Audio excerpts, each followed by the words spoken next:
Alright, Assalamualaikum warahmatullahi wabarakatuh. Selamat pagi. Selamat datang to this business success roundtable discussion. Our program in collaboration with TPM. This is Sham Afzan from ABA Malaysia, and we have our panel and also as our co-moderator today. From TPM, as well as we have one of the incubatee from TPM. Right, untuk kepada semua yang menonton rancangan Business Success Roundtable Discussion ataupun in short BSRTD, pagi ni satu slot yang berbeza berbanding dengan apa yang kita dah buat sebelum-sebelum ni. Yang mana for this edition, it is satu program inisiatif ABA Malaysia dan juga Technology Park Malaysia untuk share the we want to listen to the success story, we want to listen to the training in TPM business community ataupun ecosystem. So that's why untuk hari ni ABA Malaysia bersama Technology Park Malaysia bekerjasama dan hopefully with our title of today, Managing Issues and Challenges in Current Situational Crisis, How to Move Forward. So satu tajuk yang I think it is relevant and it is a must when we talk about how to move forward. Right. Before introduce kita punya moderator dan juga panel hari ni, saya suka nak nak maklumkan kepada tuan-tuan perempuan yang menonton, you can like, share and comment whatever if you have any questions throughout our session today, please do so. And we hope the session hari ni akan memberi manfaat kepada tuan-tuan perempuan yang menonton, and we believe this discussion will spark ataupun refresh some idea in you. Alright, bersama saya pagi ni adalah as a co-moderator adalah Cik Amir Rohaizad, manager from Technology Park Malaysia ataupun di TechBIC. Sekejap lagi saya minta dia perkenalkan diri sikit. And then also with us adalah Coach Tuan Haji Azra'i yang bersama kita hari ini to share on behalf of TPM as a CIO ataupun Chief Innovation Officer, yang saya kira with the experience managing the I would say the agency yang berurusan dengan entrepreneurs, berurusan dengan especially yang melibatkan startup, melibatkan teknologi businesses. Kita nak mendengar juga daripada Tuan Haji ini. And also with us adalah Cik Yusno. Cik Yusno daripada Evenesis. This is one of the, I would say one of the success story ya. Kalau kita tengok tu kerap Evenesis ditonjolkan bila TPM mewar-warkan di success story in TPM. Right, mungkin Cik Amir boleh in short boleh perkenalkan diri sekejap, what's your position in TPM and how's the department yang Cik Amir ada sekarang ni contribute ataupun support the business community. Cik Amir, over to you. Okay, thank you very much, Sam. Assalamualaikum and good day everyone. Thank you for joining our session today. My name is Amir Rohaizad, but you can call me Amir. I believe, Sam, this is our second program. Our previous session, our first session, it was sometime in June. I think mid June. So this is our second session where TPM, our division, we collaborate with ABA Malaysia. ABA Malaysia is our partner. Baik, I'm from FB Incubator under TechBIC. TechBIC stand for Technology Business Incubation, Commercialization and Entrepreneur Development Division. It's a division lah. But under this division, we have 3 departments. We have Apex Incubator, which run the incubation program, and then kita ada IP commercialization and industry linkages. Okay, and then we have another department that manage or oversee PMT punya project lah. So I'm from Apex Incubator. I joined, if I can recall, I joined TPM in 2012. And then among the first incubatee yang I jumpa at that time is Yusno, Evenesis. Yeah. So it was, Evenesis been our incubatee for more than 10 years. More than 10 years. And I totally agree with Sam. One of our biggest success story is Evenesis. Yeah. So I think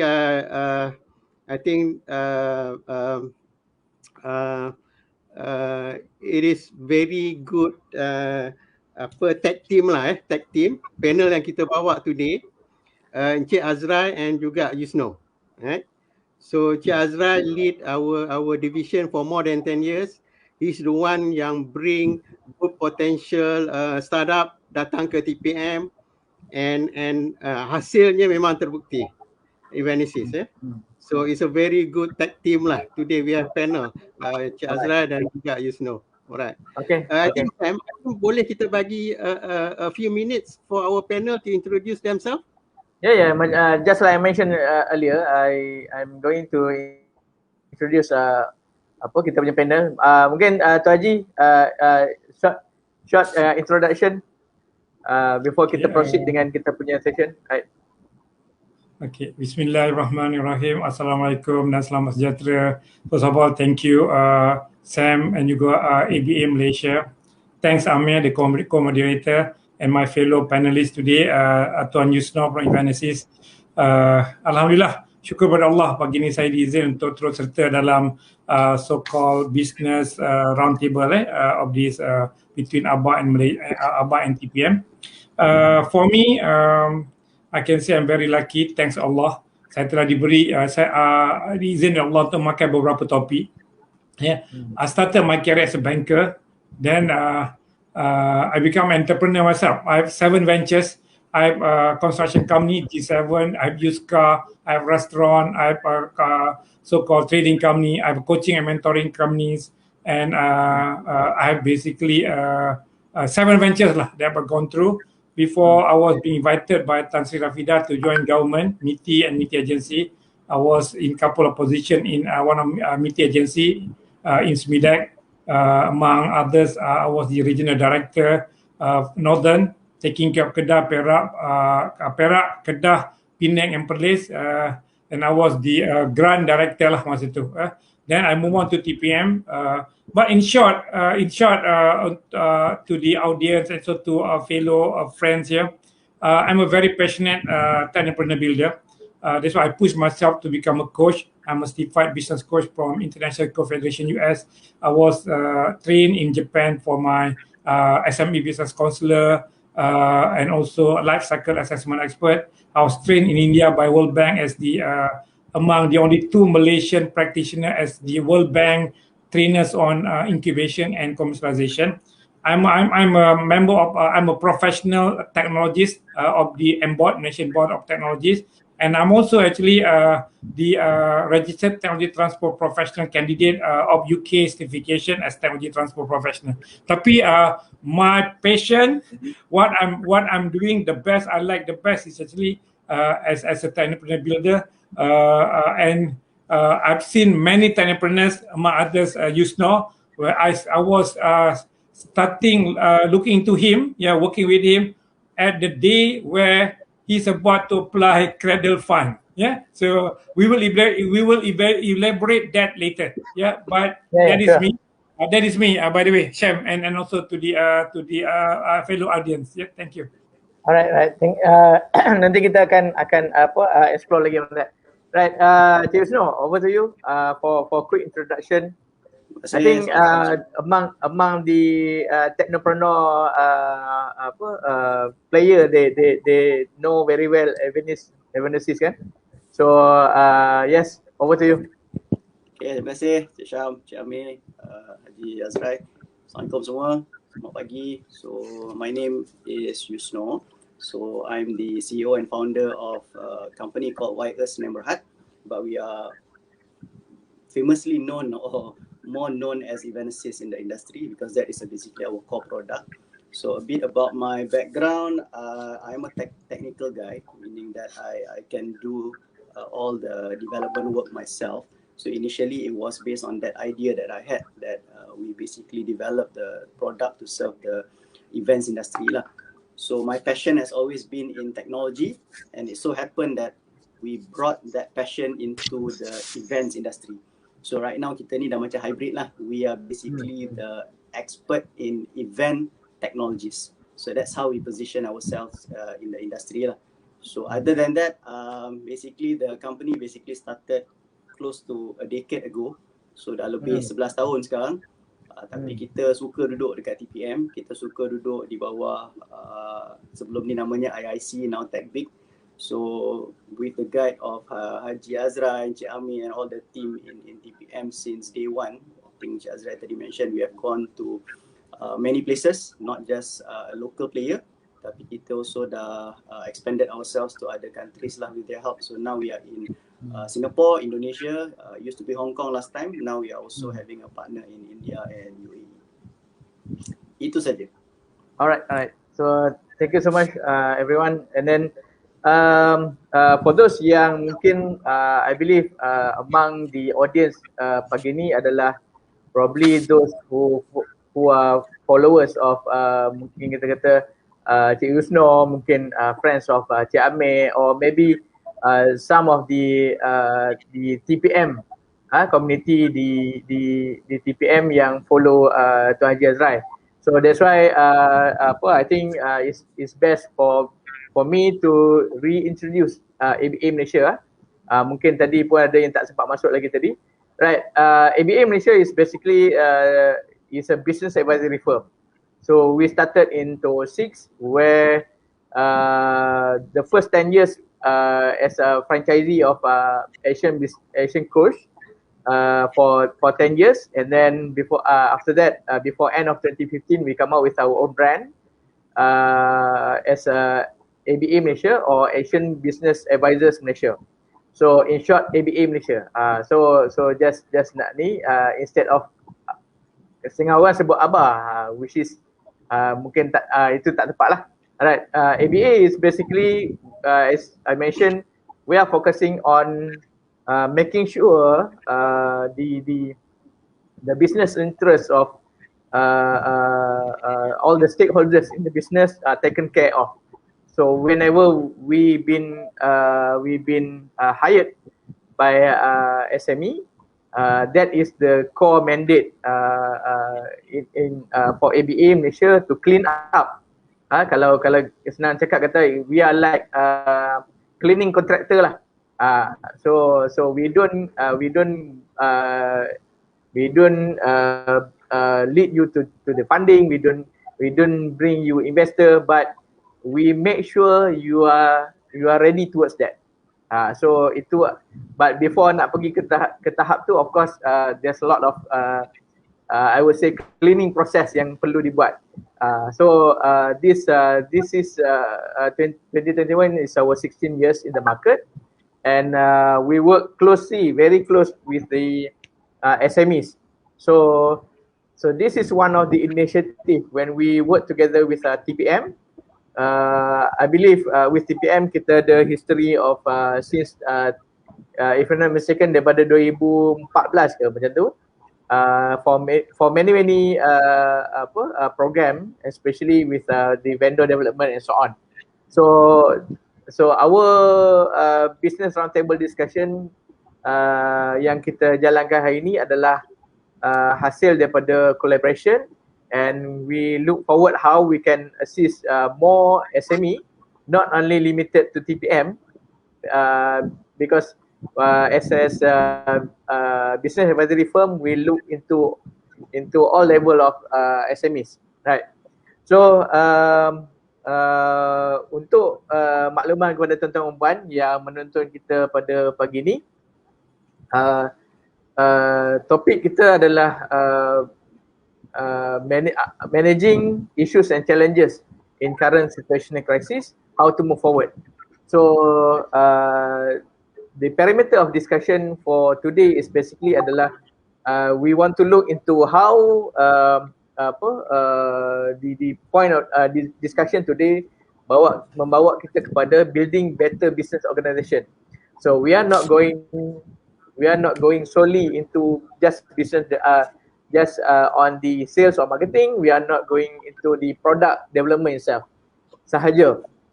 So kita nak tengok macam mana of course input daripada our panelists in term of managing successful business organisation, and of course dari sudut TPM pula sebagai I would say the agency that support to the growth of entrepreneurs, especially melibatkan technopreneur lah, technology entrepreneurs.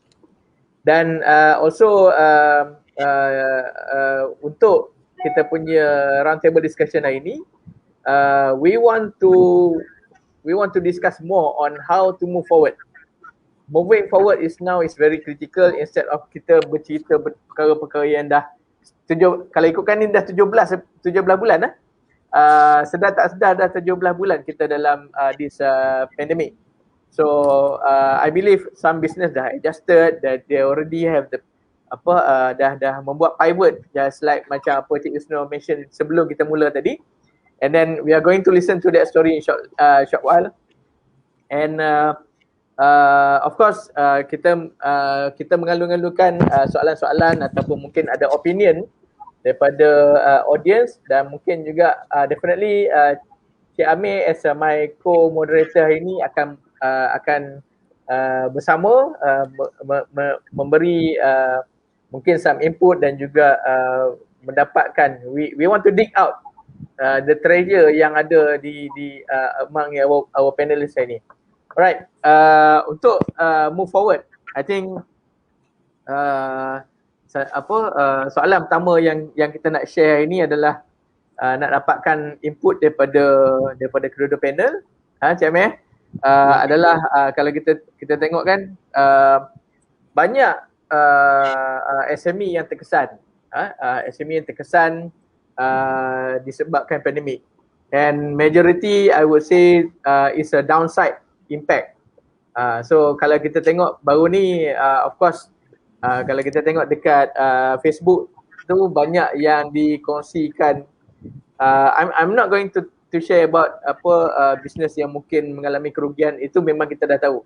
Tapi kalau kita tengok ada satu keratan akhbar yang ditulis oleh one of the government agency yang bercerita dari segi dari segi managing cash flow. So kalau ketiga-tiga panelist dan juga saya punya co-moderator terbaca dekat ni, this one agency yang berceritakan tentang mungkin findings ataupun statistik from their part, bercerita that SME basically it's like macam kurang bijak dari segi menguruskan aliran tunai ataupun cash flow. So of course perkara ni disanggah oleh many players. So we put aside perkara tu, tapi of course that is among the impact. Alright, saya nak dapatkan of course daripada Cik Yusno dulu sebagai usahawan yang menerajui I would say is a regional business player, because Evenesis as mentioned just now by Cik Yusno that they have the presence in Indonesia, ada presence dekat Singapore, and was planning towards Hong Kong so before this tapi mungkin ada rancangan yang ditunda.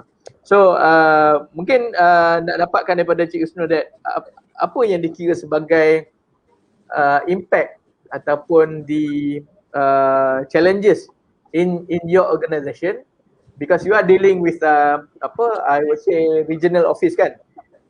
So what are the impact? Macam setengah orang dia banyak bercerita pasal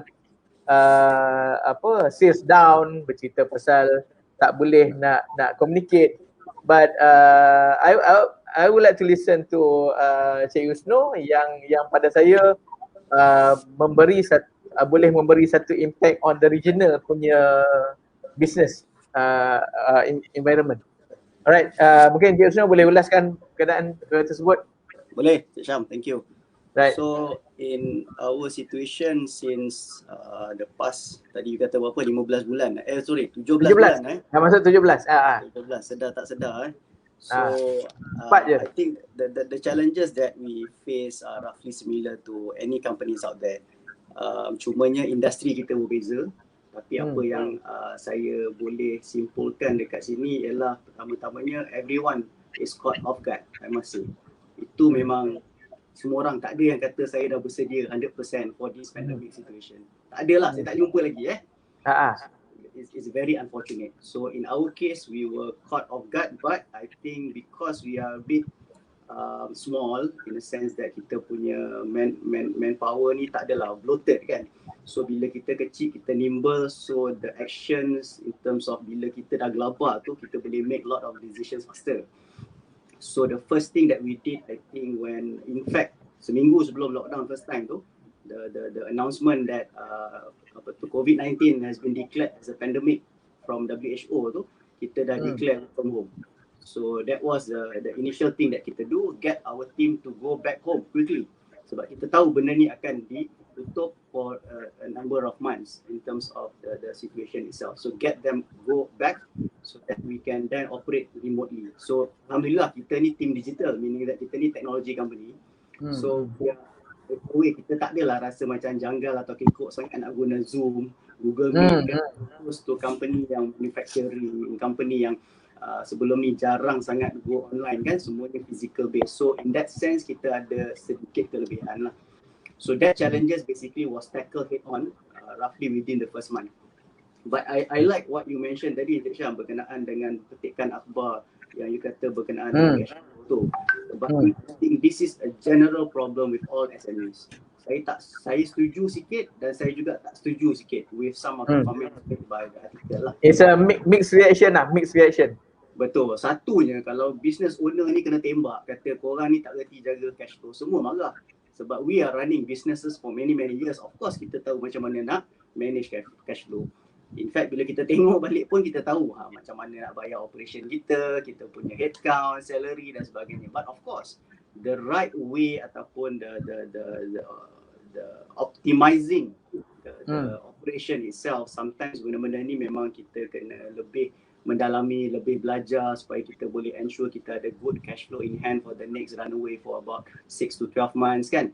So alhamdulillah in our case pula I am blessed with the fact that I have some accounting background. So I use that knowledge to actually and deploy that into managing my own financial on a day-to-day basis lah, if not month-to-month. So bila kita was hit with the first wave itself, kita dah nampak that the next 3 to 6 months memang sales akan drop. This is normal. Kita tahu. And we basically sat down and kita kata, do we have enough cash untuk maintain kita punya business, assuming kita ambil worst case scenario, assuming tak ada sales, zero sales. Sebab kita kena go with always the worst case scenario in any business. Zero sales, can we survive with our cash on hand dekat bank lah ni? And whatever trade receivables yang kita belum collect lagi. Kita kena start masuk dalam plan. So kita tengok balik berapa banyak penghutang yang sedia ada yang tak bayar. So kita deploy kita punya team, benda ni kejar dulu. Kejar semua yang tak make payment for the past 2-3 years yang lambat-lambat. Kejar on a daily basis, on a weekly basis. Dah jadi special project lah untuk collection tu. Betul, kita ada kita punya one project which is these 2 or 3 guys, tugas dia kejar and report on a weekly basis apa status penghutang ni. Okay? And at the same time kita tengok, yes, kita boleh survive in the next number of months with the cash on hand. So that information as a management, we have to relay back to kita punya staff. Sebab kalau dia orang tak tahu benda ni, dia orang dengar benda-benda kat luar ni, this is a problem. You are limiting that information, so dia orang tak tahu apa jadi company kita ni boleh ke tahan. Dengar cerita banyak company dah tutup, dengar cerita kawan saya kena potong gaji, dengar cerita kena lay off. Dia banyak hearsay, banyak dengar cerita je. So it is very important to have a transparent communication between top management dengan staff. And this is the first thing that we do within the first month. Kita consolidate information, kita bentangkan dalam kita punya weekly meeting and tell them don't worry. There will be no pay cut, there will be no layoff because kita dah check we can survive even without zero sales in the next number of months. Itu kita bagi tahu. So with that comfort in mind, kita nak dia orang terus I would say perform, terus produce kan. And this is what we do with not just our local staff but also with our partners and also staff in other regions as I mentioned earlier lah. So those are the first thing that we do to ensure benda ni tak go out of hand. Sebabnya dekat luar dengar macam-macam. Government cerita macam ni, orang buat macam ni dan sebagainya kan. So I would say that understanding of cash flow is super important, and kalau kita rasa kita ada kekurangan on that, we must seek for help from, tak kisahlah, someone that is more knowledgeable on that, cari coach dan sebagainya, look back at your finance in the past few years and then do some projections dan sebagainya. So cash flow, I'm sure you would agree with me, all the panelists, that's super important in managing businesses, especially during this tough period. Sebab kalau you tak tu, suddenly you ingat everything is fine, tengok balik bank account, alamak, kita dah going to zero balance. Bila dah going to zero balance tu yang kelang kabut. Start trenching, and then you cannot, macam ada orang cakap kata some businesses they don't plan properly lah kan. I don't think that is the case. It's not about businesses cannot plan or don't know how to plan. I mean, for those who are in business, you know that you have to start your year with planning lah kan. But at the end of the day, you have macam mana cantik pun plan tu, if your cash is not enough, sales tak masuk kan, you tak boleh collect whatever invoices that you have issued in time, that will be the biggest problem. Alright. So that basically kalau kita dengar betul daripada Cik Yusno tadi on managing expectation of the team tu pun satu perkara yang especially bila melibatkan a few countries kan. So making sure that everyone is intact, perform and contribute macam biasa. In fact, probably with a special project you mentioned about on the collection, everyone need to know that they need probably to work harder to make sure that the company continue in operation. Right, saya nak dengar daripada Tuan Haji, mungkin dari segi perspektif kita kata EDO lah, TPM sebagai Entrepreneur Development Organisation atau sebagai satu platform yang bersama dengan usahawan-usahawan sama ada startup ataupun mungkin dah sampai ke tahap kalau dah sampai ke growth company, so especially yang relate dengan teknologi. So mungkin Tuan Haji Azra'i boleh bagi satu gambaran that how do you see di kalangan usahawan yang di dalam TPM, pemantauan TPM, impact, kita tak cerita lebih mendalam, tapi mungkin the first impact yang diterima oleh syarikat-syarikat tersebut. So Tuan Haji, over to you. Thank you, Sam. Thank you, Yusno, who has given us basically some basic thing on understanding this COVID-19. Right? So, as what you mentioned, Sam, everyone in business has been impacted by this COVID-19. As per the statement in the press that we heard, that majority is we have downside impact lah. Sebenarnya looking at the gender perspective, majority norm is about 30 to 40% business are down of their business. That is norm. But there are businesses that has been basically infected 70%, 80% and so on. But 40% is not. And be mindful, not only the SMEs, even the medium-sized company, even the multinational are all impacted. And including us, entrepreneur development organization that are basically on a self-sustaining mode. We are no longer on CapEx and OpEx by government. So we need to sustain based on our own cash flow. So when our incubators or tenant or the SMEs, who are actually our so-called revenue generating source, then we also infected. Yeah, it means that cash flow. Our cash flow are also basically infected by this economic downturn. And as what we have seen, if before maybe 10 years ago, we used to enjoy 97% occupancy, but nowadays we are just enjoying about pre-COVID, we are enjoying about maybe 70 to 75%. But come to COVID, we are badly hit. Yeah, our incubator and tenants, some cannot sustain. So when they cannot sustain, they basically leave us. It means that they cannot pay the rent or the lease. Then they got to basically close shop and no choice. They got to cut loss, or they got to actually reduce their business overhead by moving elsewhere. So we are badly affected too. Yeah, but we also seen that there are effort made by government that we trying to assist, to our incubator and tenant. There are, for example, a program assisted by the penjana. Yeah, so we assist we assist by feeding the info to our incubator and tenant. So some of them has get the some kind of penjana assistance program, be it the the employment subsidy and so on.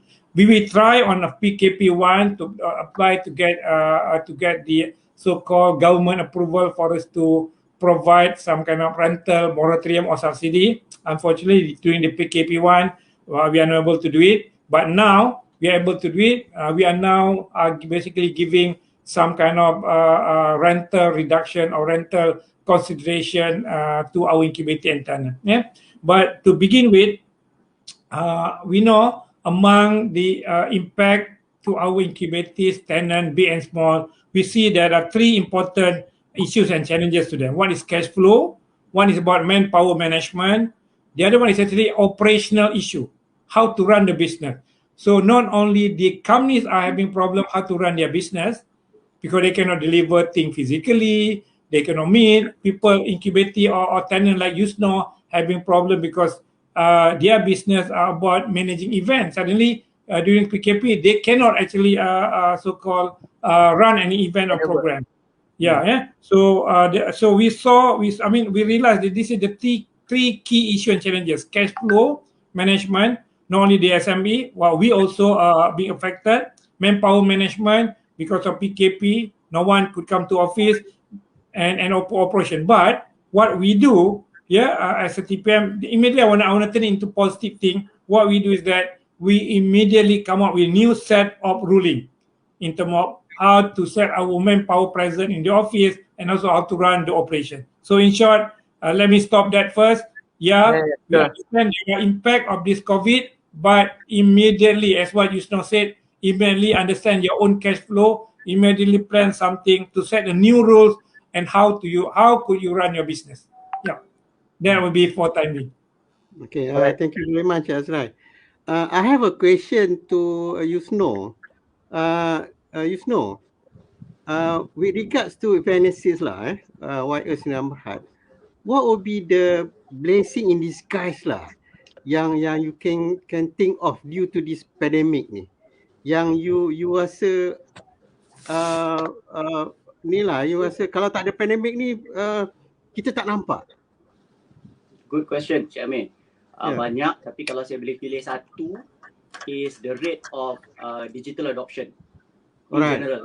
In general, dia lebih cepat, I would say 5 to 10 times in terms of the adoption in any SME. Dia tak dapat elakkan, dia terpaksa adopt, sebab kalau dia tahu dia tak adopt, they will just basically bungkus. Okay, even dah adopt pun kita tengok some is still struggling. What I mean by adoption is at every level. Kita go as basic as whatever that we are doing right now.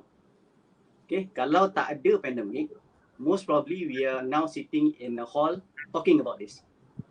Kan? But now we have to actually do this. And kita tak pernah dengar pasal StreamYard pun, now we know. Tak tahu guna pun, semalam belajar tengok tutorial, guna. Kan? Tak ada orang nak basically teach you how to Force forced to, exactly. So any business owners right now, semua dah tahu, even anak-anak kita pun dah tahu macam mana nak guna Jimmy. So digital adoption in any country suddenly shoots up immediately, and that is actually an advantage to our company sebenarnya. Sebabnya 10 years ago, I think Cik Azra'i, Cik Amir tahu kot, when we first started our business, for us to educate kita punya market is super tough. I basically talk about this a lot of times. Saya cakap I have to do a lot of not coaching, I have to do a lot of presentation, multiple meetings, kena pergi event bagi tahu why events need to be digitalized. Masa tu apa benda kau ni cerita pasal nak digital ni kan. So it took us about 4 to 5 years Cik Amir, for us to educate kita punya industry, for them to actually adopt kita punya solution. So that they move from normally paper, pen, anything that is senang lah, manpower instead of more efficiencies, to move from that punya zaman kepada digitalization. So the speed, I mean, of course, I do not wish this to happen much earlier lah. But if you're asking blessing in disguise kan Cik Amir, is that I totally have to say that it is the rate of adoption in tech ataupun digital itself. So right now kita tengok semua orang cerita pasal benda-benda tech, government bagi grant, digital grant sana, digital grant sini kan. So this is something that is, I think, good not just for individuals but also for everyone. Okay, Sam and Amir, I would like to echo what Yusno said. Not only SMEs or not only companies or that has suddenly has done so-called superbly this technology adoption. Government department too, government agency. For example, if we were so rigid before in our SOP, being government agency, our SOP was so rigid. Meeting approval, tender committee, or whatever, is all must be physically, we must physically met. But due to this COVID, suddenly even approving tender could be done digital. You know, we could do a digital presentation. For example, never thought before the MCY, Malaysian Commercialization Year, the pitching to the panel is no longer need to be physically present or physically done. Now SME or technology companies could pitch about their good technology product through a virtual platform. Yeah, this is something super. The one that I never thought before is actually when we do lab workshop that we need to break up and we have breakup session. I never thought that actually breakup session, now we can actually virtually go into breakup room. Wow, super. A workshop, and the other one that suddenly that being done, Amir could testify this, we never thought that we could do international business matching virtual. Thank you, Yusno, because he's the one who provided us with the technology support. We do international business matching with our Indonesian counterpart for our VDP program, are all done virtually. Super. Thank you, Yusno. This is something blessing these guys. Due to the COVID, all Malaysian companies, including the Malaysian government agency, has learned how to actually use technology to do their job. Yep. Thank you. But I think, Azra'i, it also create a challenge to us lah, as EDO. When people go to start digitalizing, start doing business online, so people might think, aku tak perlu lagi office. We don't need office in TPM. We can do business online. Dari rumah pun boleh run the business. So it's it's created a challenge to us lah, for us as EDO. You're right. But this is something that we need to adopt and adapt fast lah. This is a challenge, but if we keep on saying that this is basically an obstacle, then we will actually left behind. Or this is one the thing, Yusno maybe could testify. This is one thing happening to the SMEs. Those SMEs are basically crying and telling, I don't have this, I can't do that, I can't do this. Then they are basically left behind. But those who actually adopt and adapt immediately to what needed to do their to operate their business, to do their business, then they basically sustain and survive. Okay, I would like to ask Yusno. Okay, Yus, after pandemic, a company like yourself, do you still need physical office? Good question. Sebenarnya ni masih during pandemic ni, belum after pandemic lagi. Do we still need physical office? Sebenar-benarnya, if I were to be honest, I still feel the need to have physical office. Simply because even though we are very comfortable right now, my team they are producing, their productivity has increased because they have flexibility to work from home. But on and off, they will struggle by not having regular interactions, as in physical interaction.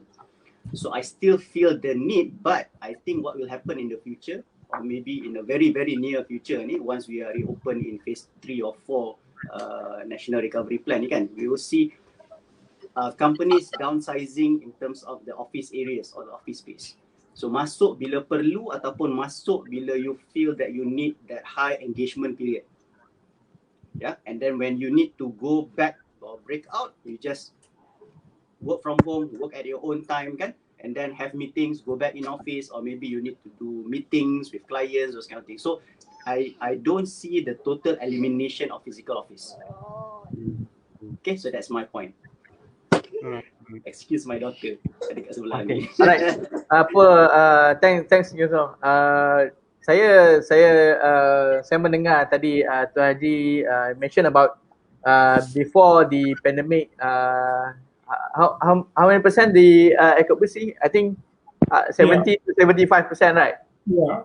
Started in fact 10 years ago about 97, 98.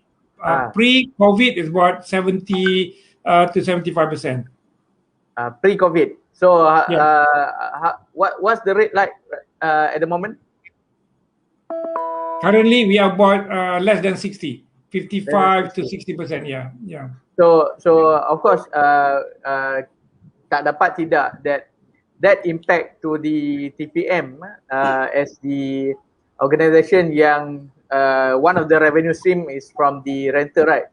So of course tadi kita bertanya dekat Cik Yusno sebagai usahawan, but TPM itself adalah is a business entity, walaupun is kita kata separa government separa kerajaan, tapi masih orang kata kalau tengok benda ni masih perlu look into the cash flow-nya, masih perlu tengok dari segi profitability lah.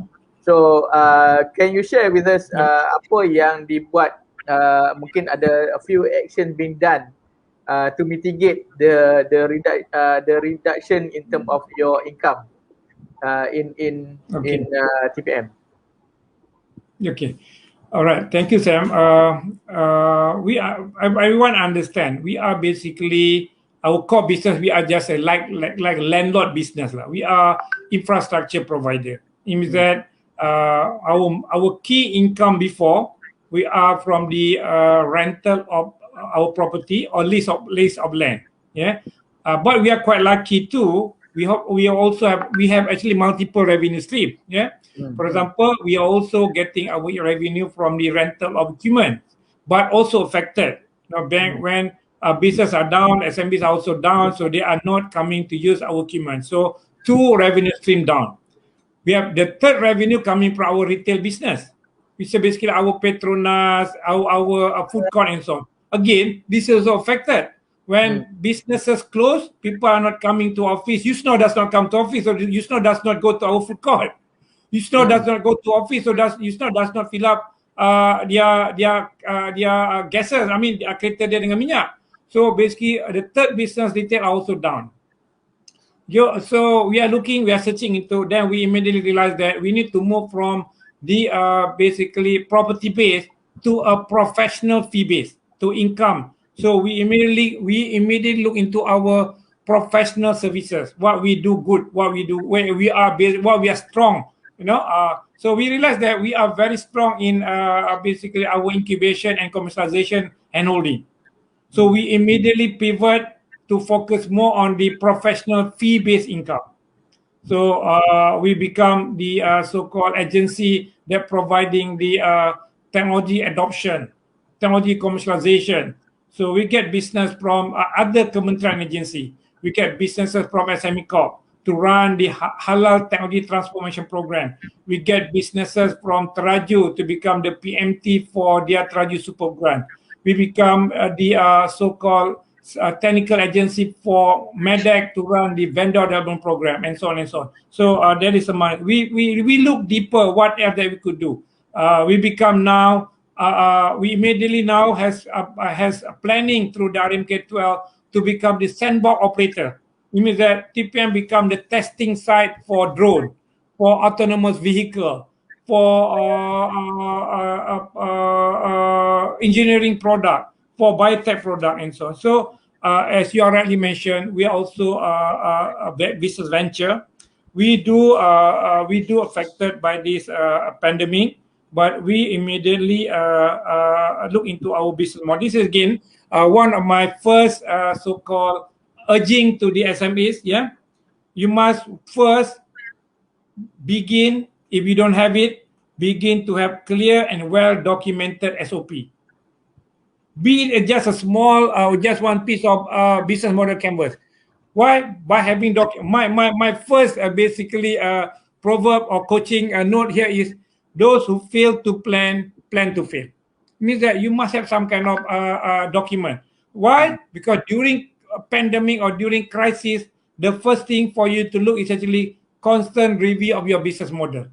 For example, TPM, if our delivery before are physical, we immediately look into possibility, how could we deliver our program expertise virtually, as what rightly done by Amir. Amir immediately look into actually how could we deliver our so-called mandate given by our client, which is MEDEC, to run international business matching, because we get paid by them to run VDP program, including business matching.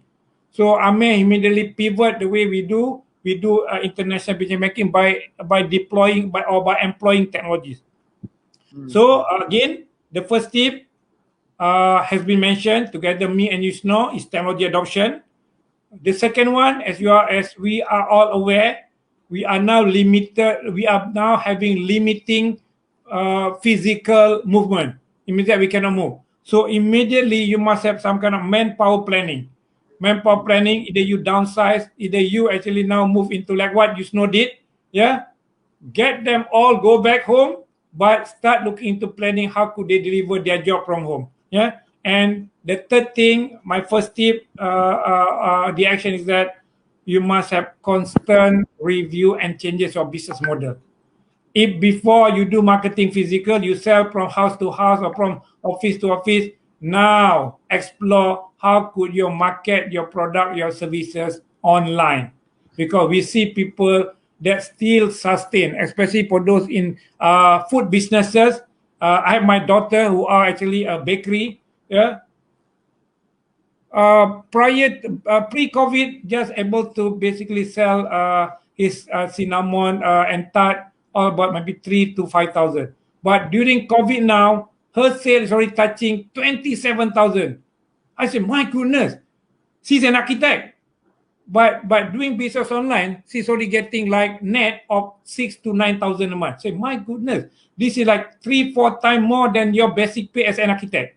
So this is my first basically I have given 3 tips just now. Yeah, technology adoption, manpower planning, and the third one, Yusno, correct me if I'm wrong, or maybe add to that, is actually change of business model that is relevant to the current pandemic situation. Yep, that's so what I think that is one that are the initiative being done in TPM, right? Yeah. Okay. Just now, I think we listened to your earlier point on cash flow management, right? Sebagai as a business owner with as you mentioned, you have some background in accounting, and you did mention also for those yang tak tahu, pergilah belajar, right? Right.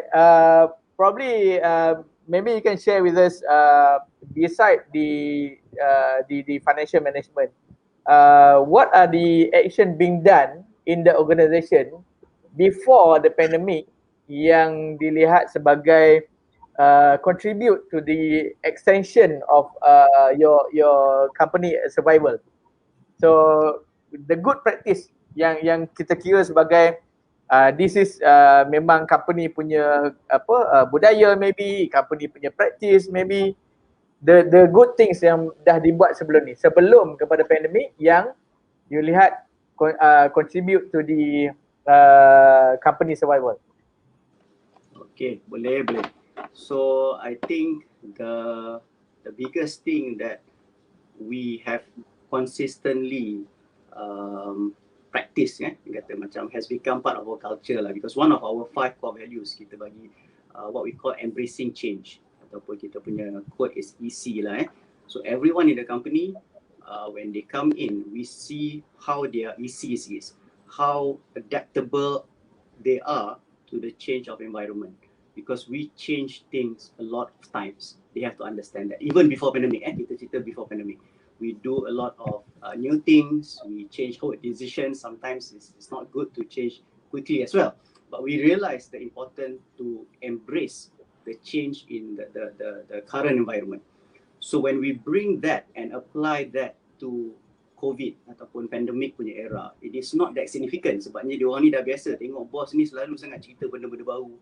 Bos ni suka sangat nak explore new technology ni, new technology that.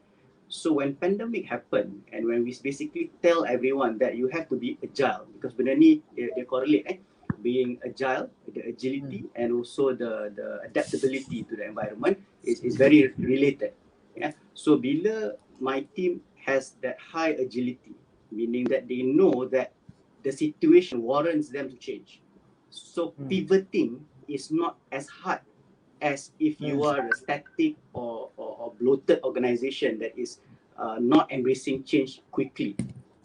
So SME actually has this advantage. Sebenarnya they don't realize it, right? But if they realize that if they can change to macam tadi first kita cerita is that adapting or adopting technology quickly, sebenarnya the mentality of being agile tu dah ada.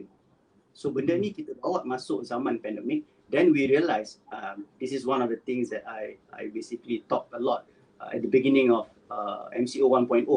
I think I was once interviewed juga about the concept of, I introduced it as API, agility, pivot and innovate. So I always encourage the fact that be agile, because then only you can start to pivot. And when you pivot, you will innovate.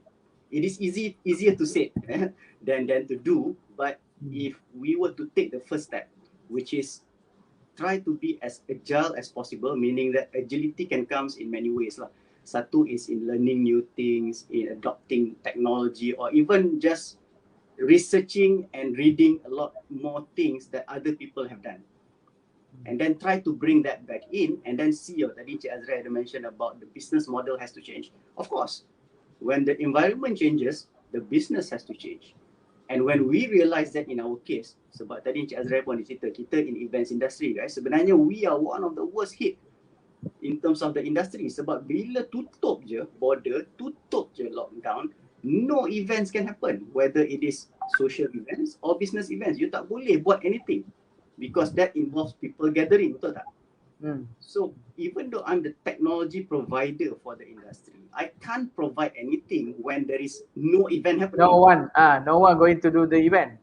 Exactly. So that's our business. That has been our bread and butter for the past 9 to 10 years. So bila benda tu happen, kita dah tahu, shit, kita tak boleh nak jual anything. Nobody, even the contract that we get in the next 6 months to 1 year, contract was on hold because basically diorang kata, I don't know how to basically pay because we can't do the event. So it is either postponed or cancelled. So we have to find something else. So this is where we come up. Masa tu kita ada banyak lah, sama macam government lah kan. Government has a lot of code name for penjana lah, perkasa lah, pemerkasa, you name it. So many things that they do. We do that in our company juga, but we call it as simple as recovery plan lah. Recovery plan 1, recovery plan 2. But not just plan, but we detail out the implementation as well, the execution. So of course kalau government is hearing this, you know that you guys have fantastic plans, tapi execution sampai hard. That's what I have to say lah. But in companies, we don't do it like that. We plan, but we find the right implementation. How do you actually do plan A, plan B, plan C dan sebagainya. Detail it out. Okay, so this includes whatever assistance that we can get from the government. Initially bila ada announcement from kita punya PM je, memang everyone will just stop. And I think all SMEs owners are like that lah. They are just stop, they're just looking at the screen and then just waiting. What's in it for us? Kan, I think Cik Sham pun sama lah kot kan. You want to see what's in it for us kan. Kita duduk depan TV. But we were quite disappointed because sometimes the gap is there where we don't feel that a lot of the assistance at the very beginning applied to us. So the most that we were able to get at that point in time was the subsidy upah lah. I think that one applies across the board lah, PSU kan, from Perkeso. So benda-benda ni yang I rasa if you are able to quickly move your team and find the right point untuk you pivot. Sometimes benda ni dah jadi cliche dah. Semua orang cakap pasal pivot and it seems like everybody has to pivot. I pun sebenarnya hate the word simply because it seems easy to do. It is not. Business model to change after you dah how many years in operation, it's not. And sometimes I feel with some of the SMEs out there yang memang tak boleh nak pivot. They have good cash flow management. Okay, they can sustain for 6 to 12 months. But after 12 months, macam mana duit dah tak ada? And you still want to teach them how to manage cash? That's crazy to me, right? Because they have been managing cash well. They cannot get the order in. Tak ada sales, so zero sales. Dah guna semua cash. What's next? Kan? What's next? Okay, then you talk about a pivot. You have to look. So it's easier said than done. But when you are actually in the SME's shoes, you find it really, really hard to pivot. But sometimes you don't have the skill sets. Macam kita orang, we have technical guys. But for the other SMEs that is non-IT, mana dia nak dapat technical guys? True. Nak adopt to technology, cakap senang. Ada grant, berapa banyak grant boleh dapat?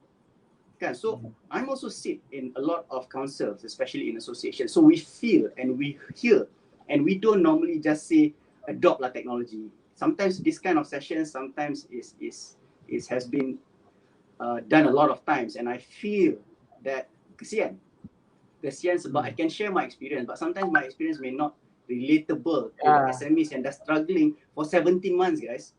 And 17 months diorang dah dengar dah cerita pivoting, diorang dah dengar dah cerita government ni, but what's next? How can I really survive if I still have any cash on hand lah?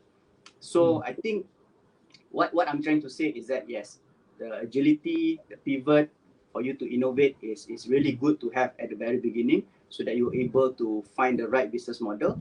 But sometimes you're just if you're really stuck, you really need to look back and assess your business balik. And I do agree that if you feel that you're not able to sustain, sometimes the best decision is maybe to stop or temporarily halt the business. Ke macam some of the hotels you can see kan, some of the hotels they decided to temporarily close. Dia tak permanently close, tapi by doing that, even though they have to retrench a lot of people, but that's the only way that they can do temporarily until later stage when they can reopen. Even some of the convention centers, they are doing that. Kalau you perasan last time, MyTech kan before has been converted to Mega PPV kan, MyTech tak ada business sebab MyTech buat events tak ada, no business, so they have to temporarily close for 5 to 6 months. And after that, luckily they converted jadi Mega PPV, and then that's where they get their starting to get their extra revenue. So dalam kes apa MyTech tu, if we're talking about other exhibition center, bukan semua yang ada peluang nak jadi PPV. Exactly. Right. So macam apa you mention tadi on the technology adoption, of course throughout our engagement with some businesses dekat luar, SMEs in various industry, their ability to adapt the technology, dia nak macam cakap tadi nak pivot apa semua tu, dia tak sama because probably they have been doing that way of doing things so for many years. For example, if talking about F&B, we're talking about the catering company, so nak ubah kepada tu is not easy, but whatever it is, they still need to make a change to adapt to the demand of the market and then make sure that they are relevant to the market. So kalau kita tengok macam business F&B pun ada yang yang kalau kita dengar sebelum ni catering, they are doing they have their own restaurant. Bila sampai dah tak boleh nak buka, they go for frozen food. And then bila dah buka balik, frozen food dah kurang, so they have to ni balik. They go back to their business sebelum ni, opening up their business. Itu pun masih bersifat take away kalau kita kata restoran. Right, thanks Yusno. Kalau kita dengar tadi, one of the key point yang dimaklumkan adalah di share oleh Yusno adalah on the API tadi tu, agility, pivot and innovate, which for me it goes back to the business leader of the organisation. So bukan walaupun benda ni kita macam saya cakap lah, banyak orang dah bercerita kalau dengar discussion kat luar apa semua tu, but how are you going to make a change? How are you going to develop a new culture, working culture in organisation yang sebelum ni it's like just don't care. So it goes back to internal punya factor. So mungkin Cik Amir ada soalan nak tanya kan? Sorry, tadi termute. Okay, I have a question for Yusno lah. But my question might be quite specific lah.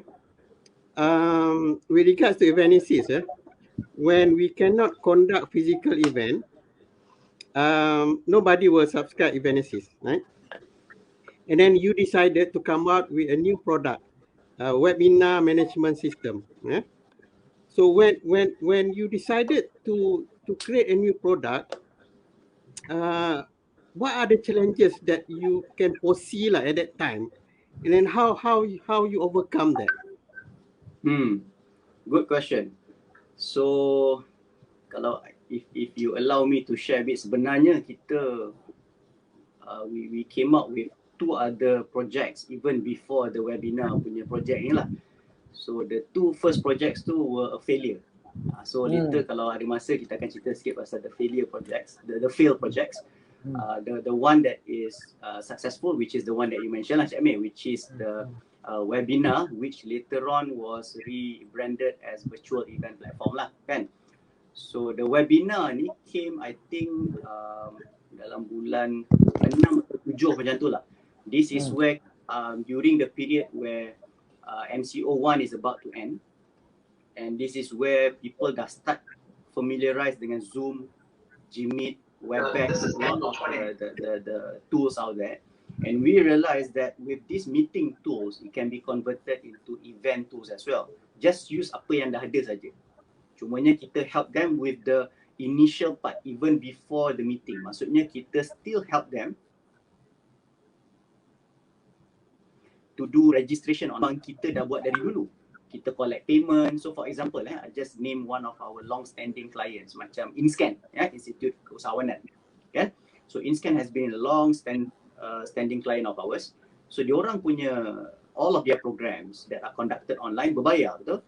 And for the registration to happen, diorang dah guna sistem Evenesis for I think 5-6 years already. So benda tu still berjalan. Cumanya now we are switching that after dia register. Instead of redirecting the people to attend the physical class, now we are just redirecting them to an online punya class where they are doing it either like this, Facebook ataupun Zoom. So that's the initial journey of using what we have, the base yang kita ada, which is software kita untuk registration, and then moving people to the normal webinar macam ni yang diorang dah familiar. But then kita realize it can be upgraded into a bigger version where people can do more than just meeting. Macam sekarang kita meet. But imagine if this is a 1-day conference atau 1-day exhibition. Penat semua orang nak duduk dalam ni dengar saya cakap, Cik Sam cakap, Cik Amir cakap, Cik Azra'i cakap kan. Semua dah boring dah. After 2 hours semua dah tutup, dah buat benda lain. And then we need a platform untuk people start to network outside of this. Tapi still virtual, meaning they can go out, they can sit on a table, they can meet random people, they can do business matching, dia boleh chat, kan, dia boleh visit booth, kan, so kita ada virtual exhibition dan sebagainya. So this is where we upgraded just from webinar to what we now call virtual event platform. So the needs of the industry at that point in time was just to do meeting. But then we realized that why not kita cover whatever that they have done before physically. Sebelum ni kita dah buat banyak trade show, kita dah buat banyak conference, speakers coming in on and off kan. Move them to a bigger platform, and guess what? Now they are able to get more audience on the platform sebab dah cross border kan. So they don't just have to focus on Malaysia punya audience, they can now look at people from overseas without even bringing them in and spend more money. Sebabnya normally kalau you bawa cost saving for them. Cost saving for them. Cost saving time, organizers and time, betul, exactly. So benda ni yang kita realise ke opportunity, but then the more we go into this, of course bila ada opportunity ada challenges. The challenges will be people dah rasa too tired of online. Betul tak? Macam sekarang fatigue kan? Fatigue. Online fatigue. Online fatigue. So then we put in the engagement punya part pula. How can we engage? Ada games ke, to make it more like polling ke, soal jawab ke, reducing the time ke. So this is the challenge that we're trying to balance between the need of the industry on the virtual world right now, and also how can we keep the engagement, or how can we keep the audience more engaged from time to time. So itu antara benda yang kita dah buat as you ask lah Cik Amir, from webinar platform kepada a fully virtual solution for conferences, trade shows and exhibitions. Okay, Yusno. Sam and Amir, could I interject a bit? Want to continue first. Just want to continue what Yusno said about API dan juga Sam comment tadi kan API, which is agile, pivot and innovate. Saya suka dengan apa yang Yusno cakap. SMB dah fatigue lah dengan conference on, come on lah, be pivot, come innovate. Tapi what EDO like TPM, apa government kena buat? Itu saya suka. Jadi kita kena proaktif. Contohnya, bila kita kata innovate, government jangan lagi lah kata, kau kena belilah komputer, invest. Tetapi government boleh buat proactive work. For example, government dah spend so much on R&D yang kat universiti, yang dalam RI, ada banyak teknologi-teknologi yang tidak diambil oleh SME. Now it's time for maybe government, rather than bagi grant, bagi duit, bagi teknologi yang government dah spend dalam R&D ni, bagi pada SME tadi. So SME dapat bukan dalam bentuk duit tapi dalam bentuk teknologi. Government pula bukan dia spend duit baru, dia dah bagi dah R&D fund, dia dah duit. Jadi daripada universiti simpan dia punya IP sampai pencen, by IP tadi tu boleh di-adopt and adapt oleh SME. Itu satu cadangan saya yang mungkin nanti Coach Amir, Coach Sham ni bawa benda ni. Kita sama-sama bawa lah, kita introduce. Yang kedua, bila kita kata pivot dengan agile ni, inilah masa mungkin Yusno, kita bagi tahu pada InScan, kita bagi tahu pada SME Corp dan kita bagi tahu pada coaches kita dulu ni, Coaches Amir dengan Coach Sam ni, bila kita bagi new coaching session to them, ni semua ada yang kita kena masukkan. Then no longer macam dulu kita ajar dia business model canvas, kita ajar dia accounting. No, it's now talking about the technique of how to become agile, the technique how to pivot if you are in accounting. So di semua benda-benda proaktif yang kita boleh buat. Dan bila kata pivot pula, dia bukan kata ajar saja how to pivot, tapi the end game. End game pivot ni apa? The end game pivot is about new sales or new product go to market, new sales, new cash flow. So bila kita kata pivot, kau dulu buat business model begini, kau sekarang buat business model begini. Dulu kau punya market B2B, now B2G. So government kenalah bagi dalam bentuk government procurement. Masa dia bertemannya, bila kita kata pivot, tapi dia mesti ada jalan penyelesaian dia. Bukan, you must know, you must, then macam Yusno kata, SME dah pening dah, duit dah habis. Bila duit dah habis, kita kena ingat SME ni bila duit dah tak ada, sedangkan rumah nak kena bayar, kereta nak kena bayar, anak kena bagi makan. So, the end game is actually sales and cash flow. So, maknanya bila kita kata pivot, this is the technique how to pivot, this is how to pivot, this is the end game of pivot. Itu yang saya nak cadangkan kat sini. Kalau boleh kita sama-sama take up, Yusno sebagai usahawan, Amir masih lagi di agensi kerajaan, Sam you are the professional coach institution, me will come in on my private and professional ni. Let us really to push this API lah. Thank you to Yusno. I like to use this API as my kata tu coaching module lah. agile, pivot and innovate. But I want to add one more kat sini is the planning. I will maybe masukkan the element of PDCL, plan, do, check, act. Maknanya SME tidak boleh berhenti daripada buat apa yang dipanggil PDCA, plan, do, check, act. Dia tak boleh buat ni sebab apa? Saya suka semalam saya tengok dalam TV, Sham dengan Amir, Yusno, semalam saya tengok dalam satu cerita TV, seorang usahawan, dia merupakan pengusaha chalet dan hotel di Terengganu. Badly hit. Duit dia yang beratus ribu, yang dikata duit yang dia dah kumpul bertahun sebagai berjaya tadi, hampir habis. Dan dia hampir tutup dia punya chalet dan dia punya hotel tadi tu. Dan akhirnya dia balik kampung, apa yang dia buat? Very, very smart. Dia buat kat kampung dia yang suburban dekat bandar, dia transform rumah dia sebagai dipanggil kopi sampai kedai kopi lah. Kopi apa semalam dia panggil. Then dia bawa balik dia punya mesin kopi tu ke balik kampung. Dia jual kopi tu je tapi online.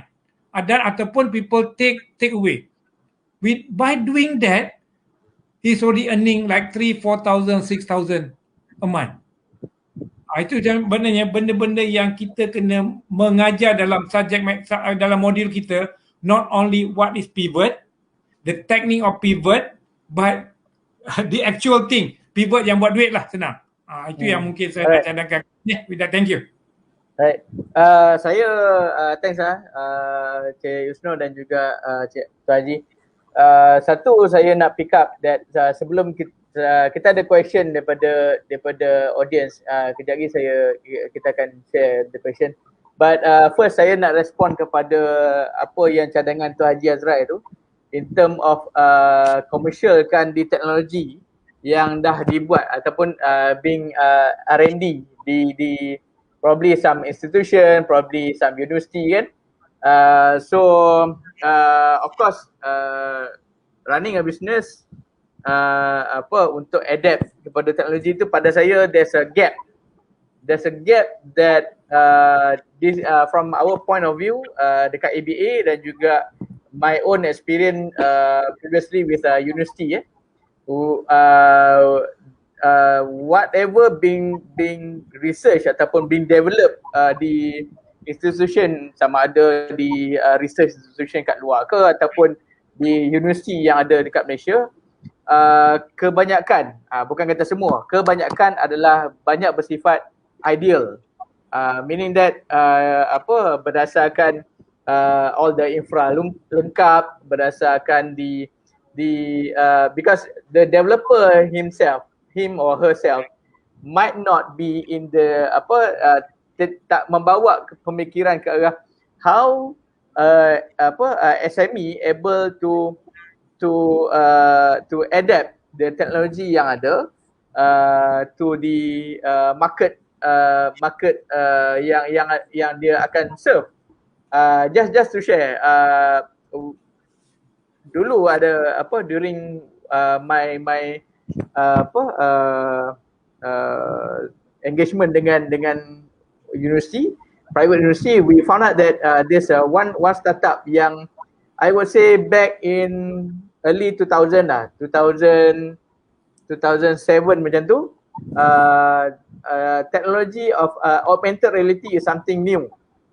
Masa tu I would say the only provider was from overseas. And then there's one startup di university tu yang successfully come up with their own R&D, dia boleh buat.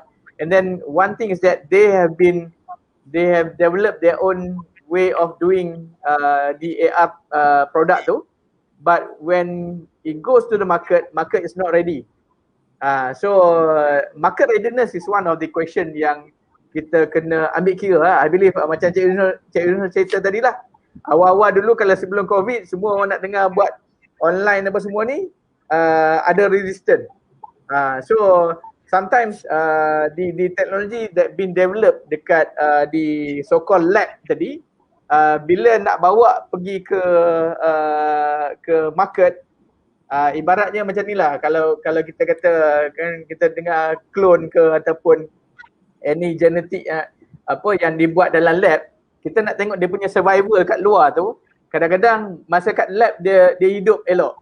Sama ada kita dibuat test kepada mungkin haiwan ke ataupun tumbuhan ke, dia hidup elok because di secure environment yang ada dekat lab tu. But the moment is being exposed to contact, it can be dia punya environment kat luar dari segi udaranya, maybe dari segi contamination, it can be dari segi the people who take care of the so-called hasil daripada R&D tadi is different. So that's why kadang-kadang dia tak dapat nak survive kat luar. So pada saya is good suggestion daripada Tuan Haji, but need to further refine to make sure that the product yang dah dibangunkan tu ataupun R&D yang dah dibangunkan tu boleh di-adapt to the market. Kadang-kadang because saya pernah attend one commercialization so-called workshop organised by ada satu government agency lah many years ago. We heard from the so-called professor masa tu, dia mencadangkan untuk mengurangkan di pencemaran udara masa tu adalah dengan membangunkan bus ataupun the public transport yang berasaskan elektrik. That was if I'm not mistaken 2008. Macam tu lah. So one thing is that dia fail to see pada saya lah is the cost nak bangunkan that produk tu. Probably untuk prototype mungkin masih ada fund untuk buat, but the moment you nak commercialkan dah tak jadi cost effective. So kita tengok dua aspek tadi. Satu dari segi market readiness. Kalau you bagus apa sekalipun, adakah market ready to accept the new product? Kadang-kadang you kena go back to the basic level 1 sedangkan you dah masuk ke level 3 ke contoh. The product yang dah dibangunkan dalam your organisation tu mungkin dah level 3. Tapi bila masuk ke market, kami tak ready level 3 ni, level 1 okay lagi. Technology adoption masa tu. And then number 2 adalah dari segi cost effectiveness. Can the product ataupun the R&D product yang dah dibuat tadi tu is cost effective. Again, because business nak tak nak dia kena ada profitability. They will look into profitability as well as liquidity. So to make sure the company sustainable, perkara ni tak boleh nak elak. Unless kalau bersifat projek ataupun bersifat NGO lainlah. So dekat situ ada gap antara institution lab tadi dengan market, dengan players SME untuk bawa pergi ke market. I think mungkin boleh dapatkan sikit komen daripada Cik Yusno. Boleh, Sham. So I do agree in the sense that benda-benda yang a lot of R&D products yang kita ada, I think develop or even research locally from some of the agencies, even institutions, education institutions in our country, they are not fully equipped to be commercialized. We realize that. I think we can see itself lah, even MIMOS pun ada keluarkan statistics in terms of the number of researchers that they have done and how many of that very low in terms of commercialization rate. And I think this is what MOSTI has been doing juga. I think TPM pun realize in terms of every year when they do the MCY Malaysia Commercialization Year, the intention is to take all of these R&Ds and at least get them to TRL 6 and above, readiness level lah, so that they can be marketed, they can be commercialized and adopted by the industry. The challenge is, you're right, it's all about how can they survive in a bigger environment, a bigger test bed, and I think MOSTI has done very well juga with the introduction of sandbox last year. Di nama dia sandbox sebabnya a lot of regulations, so these are the things that we try to bypass by having sandbox in. So I do agree that the challenges are there, but I also believe MOSTI has done the right things over the years, even before pandemic. The MCY, and then the sandbox. And I think as a company, we fully supported these initiatives because last year pun kita masuk dua-dua ni. Kita masuk MCY, we are the finalists last year. Sandbox bawa NTIS, National Technology Innovation Sandbox pun we basically got some funds to develop some of our products on a particular site. So for those out there yang tak pernah dengar benda-benda ni, I think you could actually look into Mosti punya website. Dia ada right now pun ada e-dana, a lot of funds actually are coming out from this agency ataupun ministry yang some of the SMEs tak tahu ataupun rasa maybe I'm not a technology company that I might not be able to tap on these resources or on these funds. So my advice is you can try and have a look and see and collaborate with some of the partners, especially from the education sector. All of these universities, diorang sebenarnya looking for a lot of partners. I think some of these things that tipu Nora tengah buat kan sekarang, Cik Amir, Cik Azra'i, pitching in a lot of these researchers punya products so that they can be matched with companies that are willing to take it up and commercialize it. Kan? So kita merge and marry the two the strengths of two parties lah. Researchers they researching, kan? But they can't sell. They do not know the process of commercializing it, and this is what a company like us can do because we have gone through the process. Kita know the market, kita study, kita tahu nak costing, nak buat projection dan sebagainya. So by understanding the facilities yang TPM dah buat sekarang ni with the ministry yang is fully supporting that like Mosti, I think we could bridge that problem.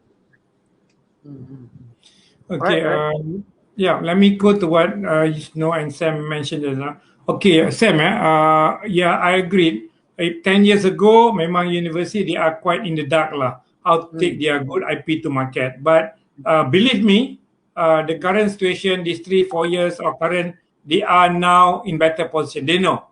Because what? Grants are now not tailored, that there must be a market. Even MCY program, they now after like 3 years, 4 years of MCY, universities knows why they cannot have any of their good innovative product won the award. So they are aware.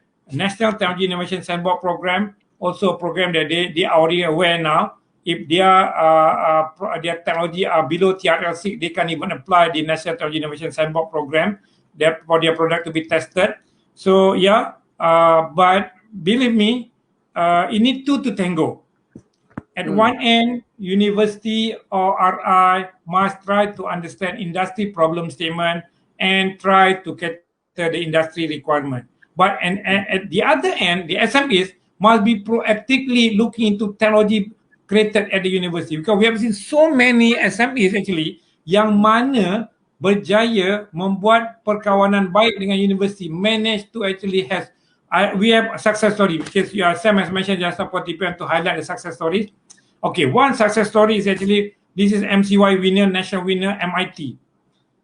Coming out with the intelligent circulation while drilling. This is very high-end technology to drill. Yeah, work together with UIA, work together with TPM, work together with Mosti, then finally get connected to Petronas, Lumberjee, and Halliburton, become mobile supplier. So, maknanya, yes, university, I mean, this enhancing commercialization success need two to tango. It means that the university must come down to the field to understand industry requirement. University pula macam Yusno kata, kena mula berkawan-kawan dengan university so that you can do joint research. You don't need to spend your own money to do research. Work with university, you get free research. You work with university professor, you have good IP. So maknanya Sam, juga Amir, in your coaching nanti later, you must have a platform to educate SMEs, to be innovative, to be able to become in order to become more agile and to be able to execute pivot, they need to be innovative. How they could be innovative? Either they spend their money to do their own R&D or smartly work with university and RI. Ini yang kita kena ni, be smart. Because this is how we must play the new game or the new role in this COVID situation. Yep. I will end on later. Thank you. All right. Just to update that we had some clients under ABA monitoring that they work together with universities on the R&D of their product, So leveraging on the facilities yang dah ada dekat universiti. So not to say that universiti tak berubah, but kita nak bawa ke arah probably expedite di proses tadi tu. Right, thanks Yusno dengan Tuan Haji Azra'i. Right, saya nak pick up soalan daripada Intan Suryani Rosdi.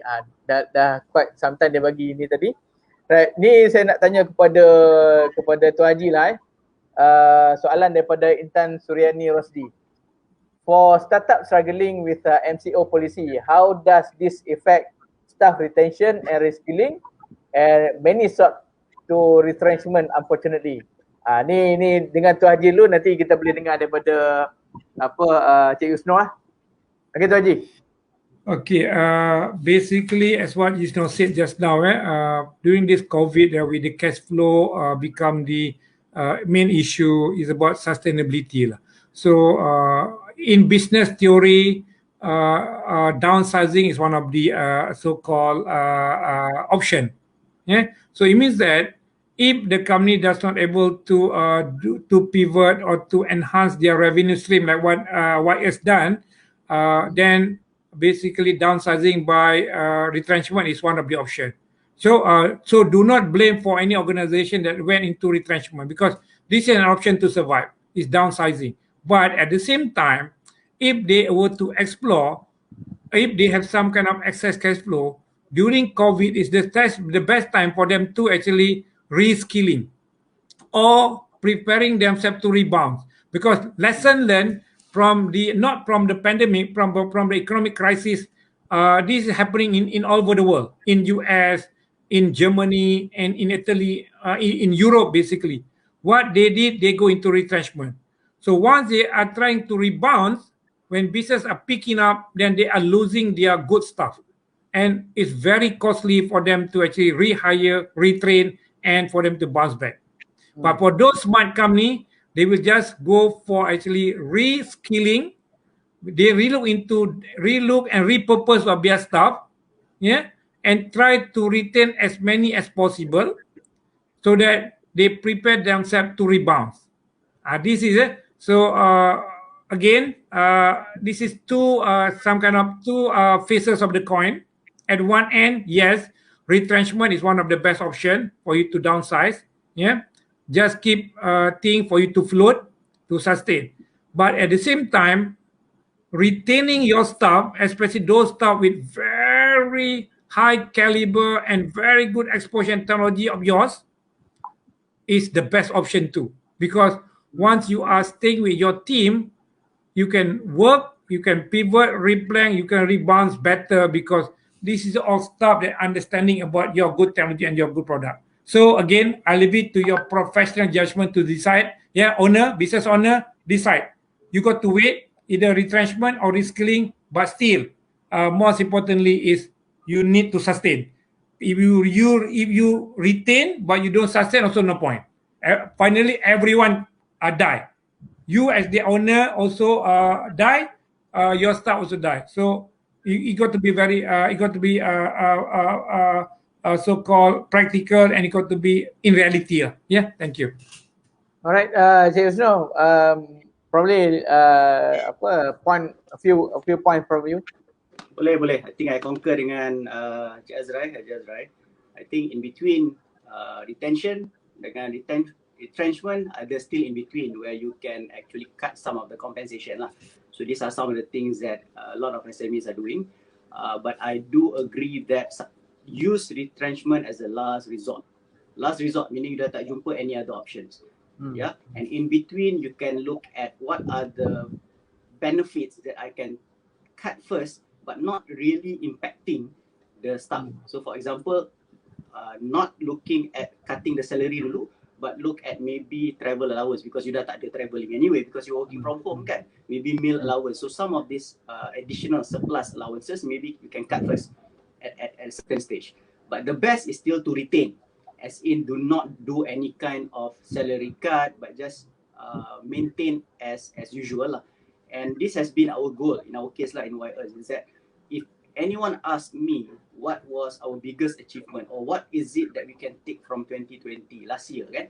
And my simple answer to anyone who asks this is that I'm so proud that I'm able to retain my team. No retrenchment, no salary cut. Itu pun dah cukup. Even though we are at a negative growth compared to 2019. Yeah. So that sometimes the achievement doesn't have to be profit based, doesn't have to be top line, bottom line, kan? It's just people. Because these are the people that you employ that have families, that have things to pay, yang kena survive during this tough period. Kan? So we have to understand and balance between the need of the company and also the need of the people who are ensuring the survivability of the company. Kan? So this is my take on balancing the need to retain and retrench. Okay? And on the reskilling punya part, if I were to add on apa yang Cik Azra'i cakap tadi, if SMEs can look beyond sending staff to training classes, because sometimes I don't kind of like my staff going in for like a 3-day, 5-day course, but benda ni will take away their focus from work. But what we have learned during COVID is that you can take offline courses. You can take courses on the go. Kita ada Udemy, kita ada so many courses that they can just go buy at a very affordable price instead of paying your bloated price of 1,000 over per course dan sebagainya. And then use your own time and learn and then get certified so that you can use these skills later on or during your pivoting to a new business model dan sebagainya. And one of the things that we do is that we allow our staff last year to actually go to Udemy and find out if they want to learn new things. And we will have to, we pay for their courses. And then on a weekly basis, we get them to share. Dalam 5 to 10 minutes, what do they learn last week? Satu, whether they take up any courses. Dua, if they look at any webinars. Sebab kan during pandemic ni yang orang selalu cerita pasal so many webinars, online fatigue. So each one of us will at least go to and learn something from a webinar. So come back and share with the team. And tiga, kalau you tengok any documentaries, sebab masa pandemic ni lah semua orang subscribe Disney, Hotstar lah, subscribe apa Netflix lah kan. And all of these things ada banyak documentaries that you can learn from. So every week we pick one guy and then share with the team, buat presentation ke apa dalam 5 ke 10 minit and everyone will benefit. This is the least way of reskilling among your employees. Okay. Yeah. Right. Okay, Cik Amir mungkin nak add on on your point. Yes. On the same point. Different point, boleh tak? Different point. Okay. Kalau macam tu bagi saya add on because Okay. this reskilling retention ni something yang because ABA is a business advisory firm, we look into all aspect of business. So just like I mentioned earlier, we make sure the business interests are well protected.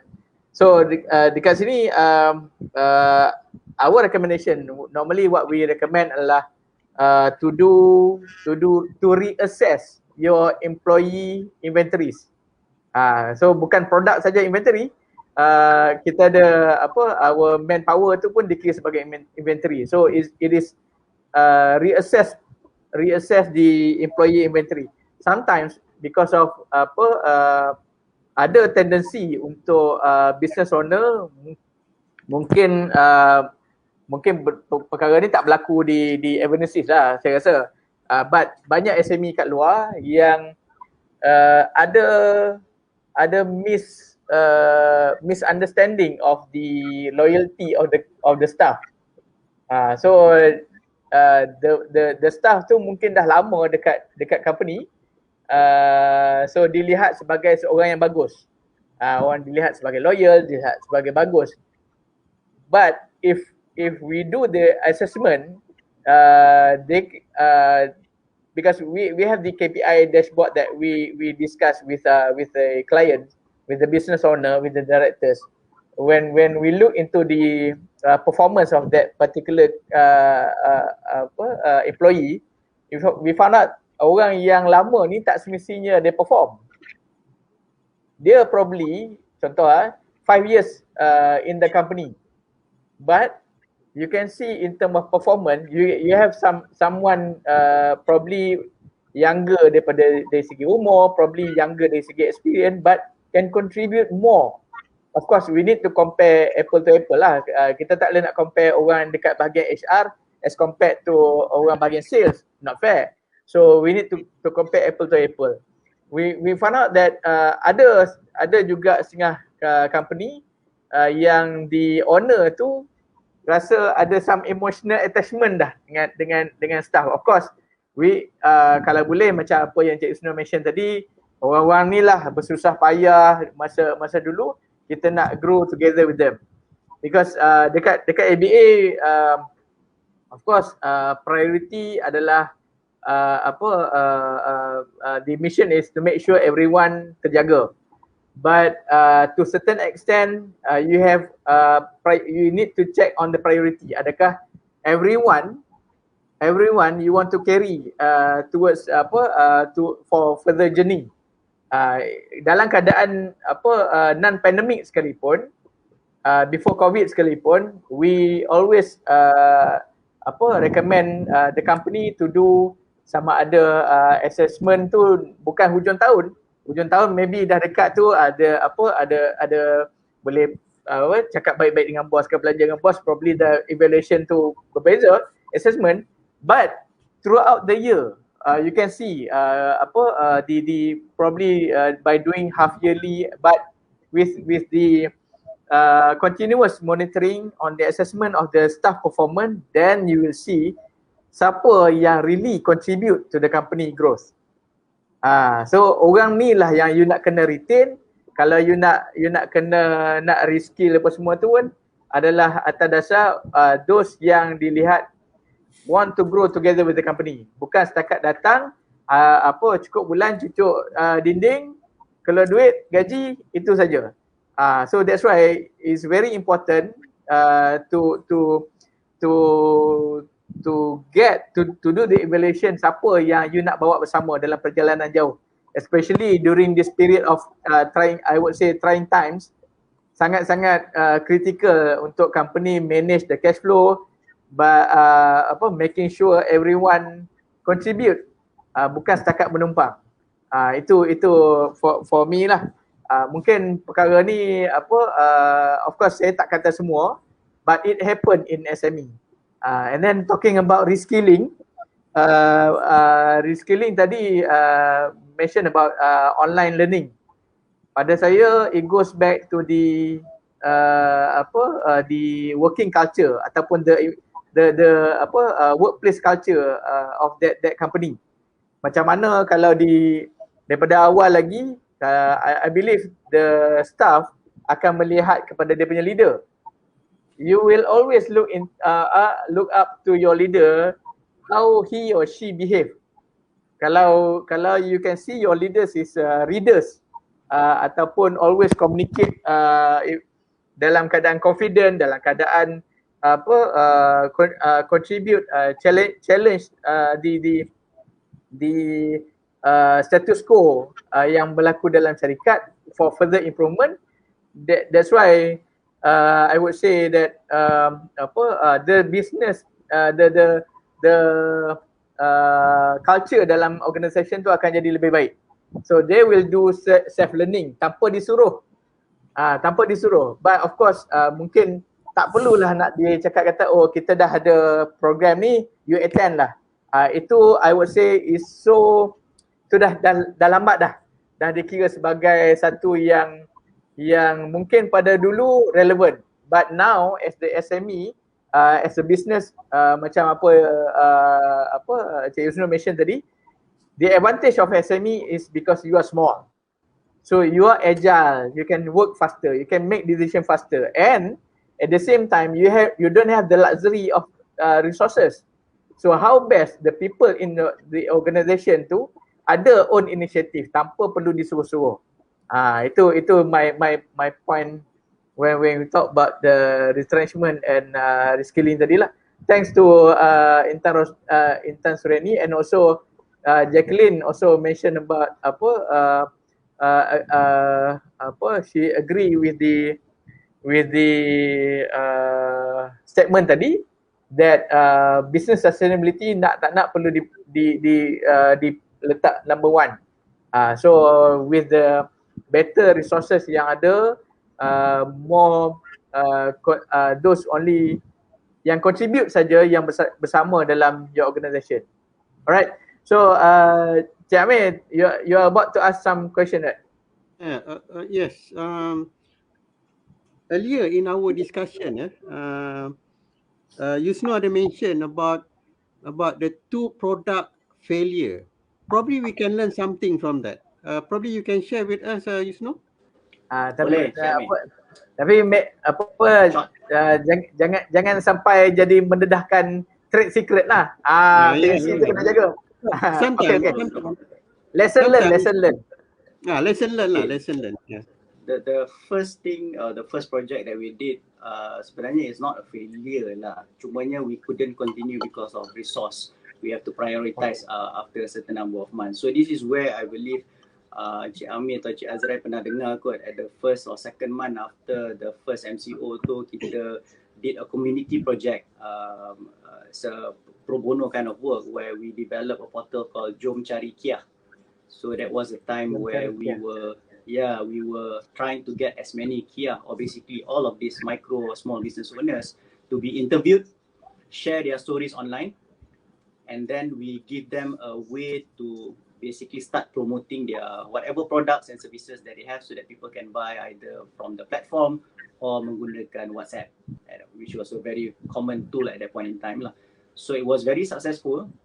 We managed to get few hundred basically entrepreneurs, micro owners to actually come on board. We interviewed them. Macam ni lah kita buat interview macam ni, and then kita record and then kita put that video on the portal.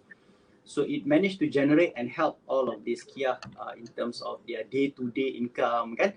So it is a very rewarding experience for the team, because we were not getting at that point in time projects. A lot of events were cancelled. So basically we're trying to do something else for the community and ensuring the team stays motivated lah. But over the months when we were doing this, we realized that there are so many other platforms that came up to serve this purpose juga. We see a lot of bazaar Ramadans, kan? As you can see, even platform like Maybank was doing that. So we don't, and some of these platforms are actually making money. So when they are basically generating revenue from that, and we are just doing this on a sort of like a community basis, we realize that we are not able to sustain. So tadi go back to sustainability lah.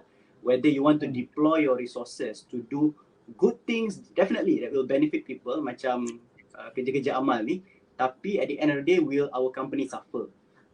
So this is where tadi masuk the third project, where we realize that we can do the virtual event platform, and when we start focusing on that, our resources cannot fill up this hole to support Jom Cari Kia. So this is where we had to start releasing or disbanded that project lah.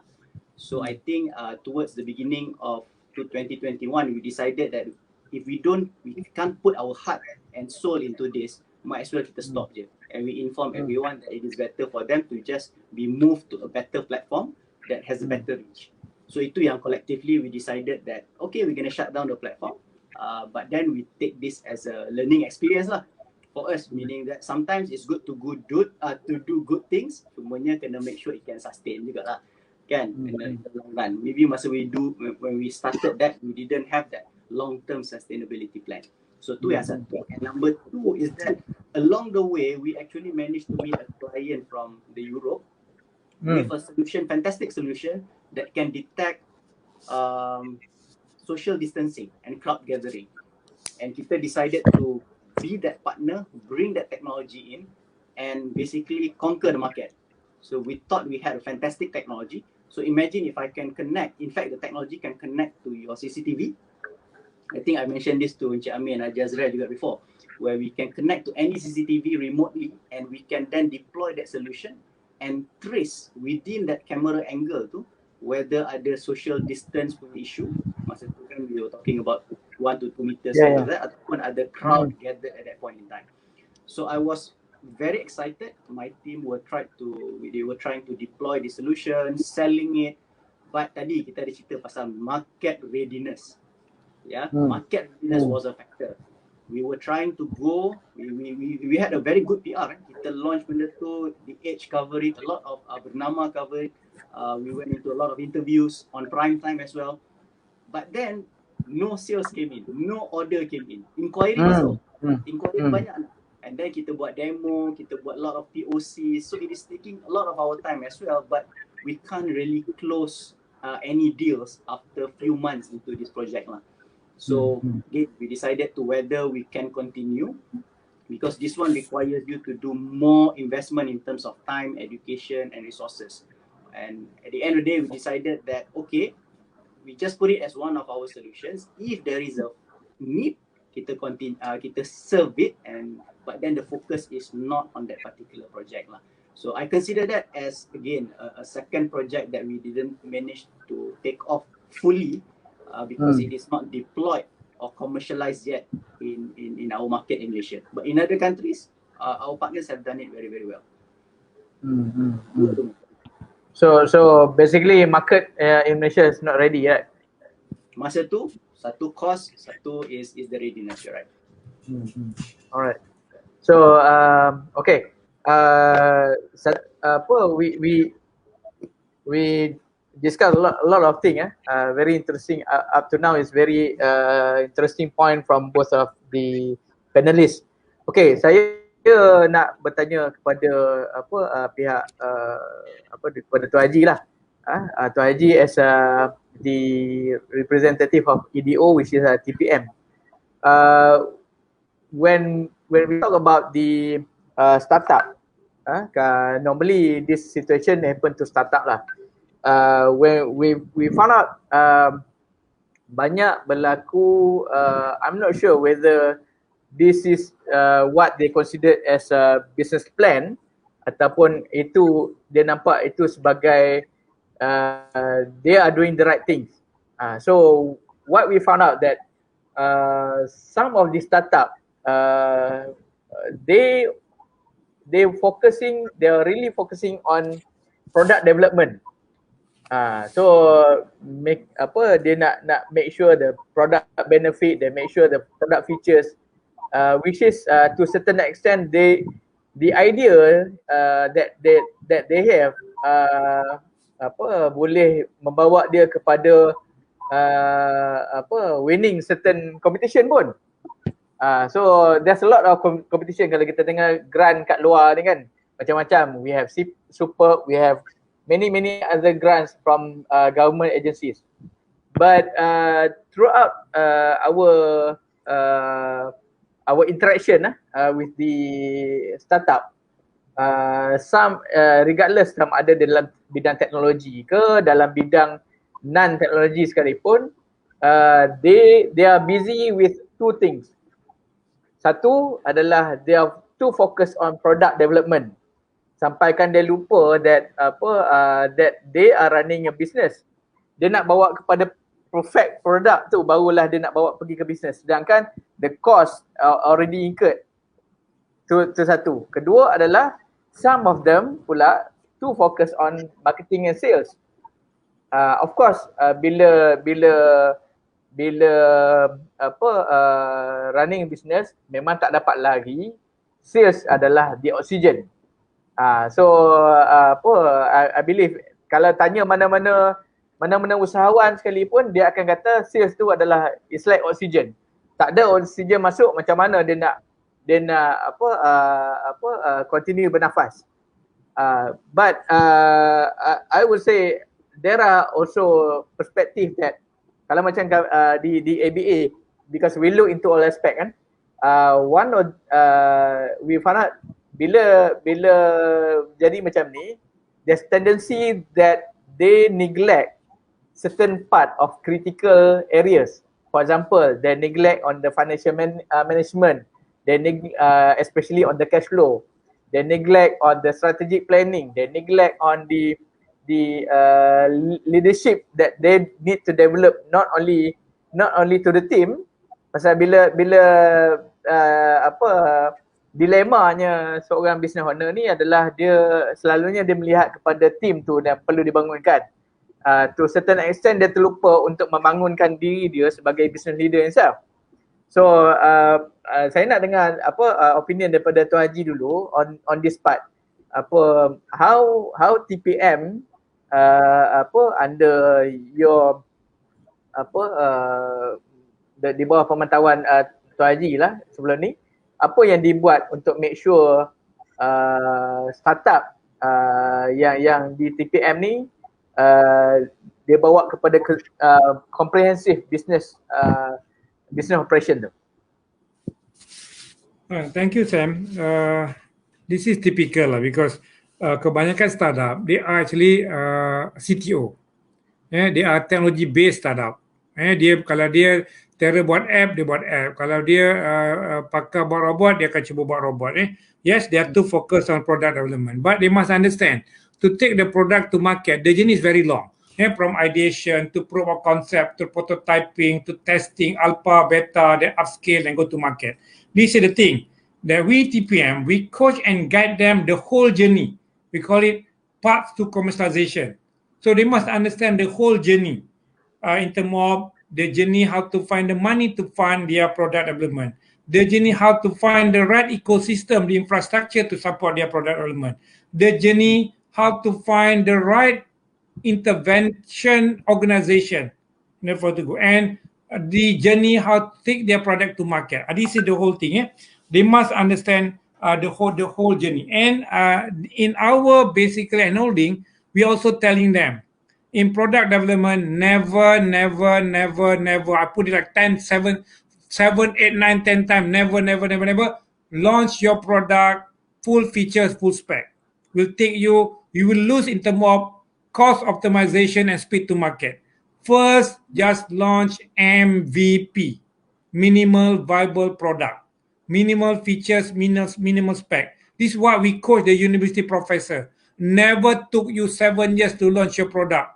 Why? Because university professors so perfect. They want to launch full feature, full spec, but not in the private sector. Application now we try to launch within 3 months. Engineering we try to launch within 6 to 1 year. That kind of thing. So yes, understand about launching your product, do validation, launch your product for your product MVP, revalidate, then find the right business model, how to actually upscale and go to market. That is on those who are too focused on product development. But those who focus on sales, they must understand also. You must have product well validated and well met the industry and regulatory requirement. You cannot simply market for those products who are not meeting any regulatory requirement. For example, if you are trying to market medical devices product, you need to meet the MDA, Medical Devices Act. If you are producing product which is supposed to go for oil and gas industry, you must meet the ISO, API. So when you are too focused on marketing and sales, you must remember, yes, cash flow is oxygen, but you definitely can go to market if you don't have a product which is well certified. So understand about the regulatory requirement through the NTIS program, the sandbox program. And it's very important. But again, the bottom line, Sham, we must understand, in order to propel the company to success, you need to have a balanced team. It means that if you are a professor at university, you maybe just act as CTO. Hire professional CEO, hire professional CMO or CFO. Because definitely university professor, you are definitely not good in marketing, you are definitely not good in financial. So hire professional people. This is where we need to coach them. That's why I put my hand out as an angel. When we angel trying to fund any startup, we look into a diversified team. It means that a team that can propel the company to success must consist of a person or individual that able to market the product, develop the product, manage the company, and actually having the funding to run the company. So we need to have a good CEO, good CTO, good CMO, and good CMO. That is very important. So again, I believe later Yusno could testify this. We need to have a balanced team in order to bring your company to success. Thank you. Alright, probably Cik Yusno can share some experience during your first few years as a startup and then sampai ke sekarang macam mana lah. Boleh. I actually have the Probably same. sebelum Yusno, sebelum you answer the question tu tadi, probably you can ni lah. Let's say I give you a car, Yusno, I give you a car, a special car, DMC car yang dekat dalam filem Back to the Future. Alright? So you take the car, go back to 2010 or probably 2012 bila kita mula-mula jumpa. Alright? Go back to the past. What do you think that you can do better? Okay, Amir. Okay, I try to answer both sides. Yeah. So I do agree with apa yang Haji Azra'i mentioned about product development in terms of trying to be a perfectionist lah. Kata Sam tadi kan. Is good and bad. Satu is that if you look at how Steve Jobs actually started Apple kan, if he is not a perfectionist, he will not get Apple to where they are right now. Orang punya Apple tak secantik tu. The buttons, the menus and everything will not be easily used, the user interface kan. So you do need that perfectionist in order to sell, in order to capture a market that does not know what they actually want lah. Okay, but then again, not everyone can be like him. Okay, and if you were trying to be a perfectionist in a world where you are required to do MVP, memang susah lah. Okay, but I do believe in the concept of MVP. So when I first started, I fell into the trap of being a CTO because I am a technical guy. I built the system from scratch at the very beginning, so I know the ins and outs. So I was basically the technical founder, like, in a sense, without the knowledge or experience in sales. So I got caught in that dilemma of getting the right product out. Right, but at the same time, understanding the market is of course a must-have lah. It's just a matter of how much that we have to do, or how much more we need to do in order to ensure that is enough for the market to accept and pay. Itu yang paling penting. Not just accept. Sebabnya we had the problem during the first year of the first year of building the product. Okay, before it was launched, and then we gave it to people who are willing to test. Sebab tester ni, they are using it for free. So dia guna, dia bagi feedback. Wow, cantik, fantastic. And then majority of the testers are your friends lah kan, at the very beginning. And then you, of course, you will share your business model. Okay, most probably I'm gonna sell it at maybe 50 ringgit per month. Okay tak? Kau tanya. Survey kan. These are all the things that we do lah. Market survey, semua cakap okay, affordable, yada, bagi. Now, product is launched, you go back to that person, will they pay? Most probably dia kata, aku test, aku tak guna, I don't need it right now. I won't pay. Kan? So we had that problem for about 6 months to 1 year after we launched, that we realized people are not buying our solution.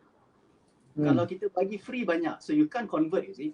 So there is a problem within fine-tuning the product and ensuring the right price to sell. Apa yang cukup, apa yang tak. So this is basically the normal problem that any startups will face. Being a perfectionist, finding the right price point, and then being able to sell lah. And this is where I think at that point in time kan, masa I started the company, masa tu MVP was not common yet. Nobody talk about MVPs. But lately lah, I think 5 years ago, a lot of people talking about business model canvas, MVC, all of these terms and concepts. So if those things were there earlier, it would definitely help lah, Amir. Again, it would definitely help for me to understand what is it for me to start with in terms of this is my MVP.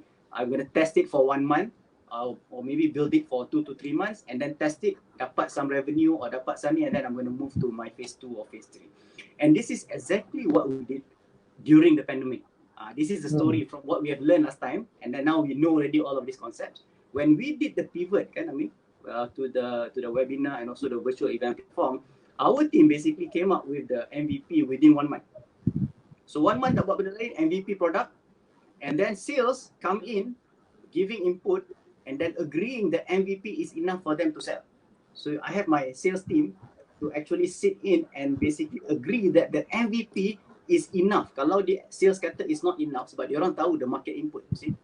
Kalau sales kata the MVP is not enough, at least one of these button needs to be in, they will have to include that in the MVP.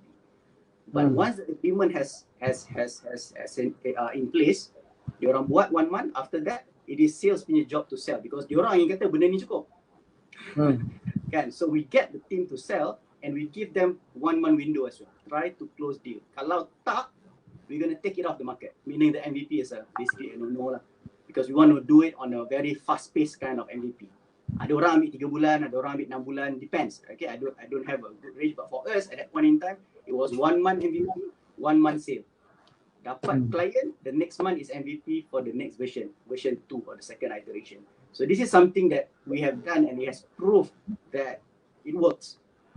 It works in terms of getting sales together at the beginning of the process together with the technical team lah. So I hope that kind of perspective gave a good answers to both questions lah from Afzan and Amir. Cuma Cik Amir dah bagi sekali dengan back to future punya tu.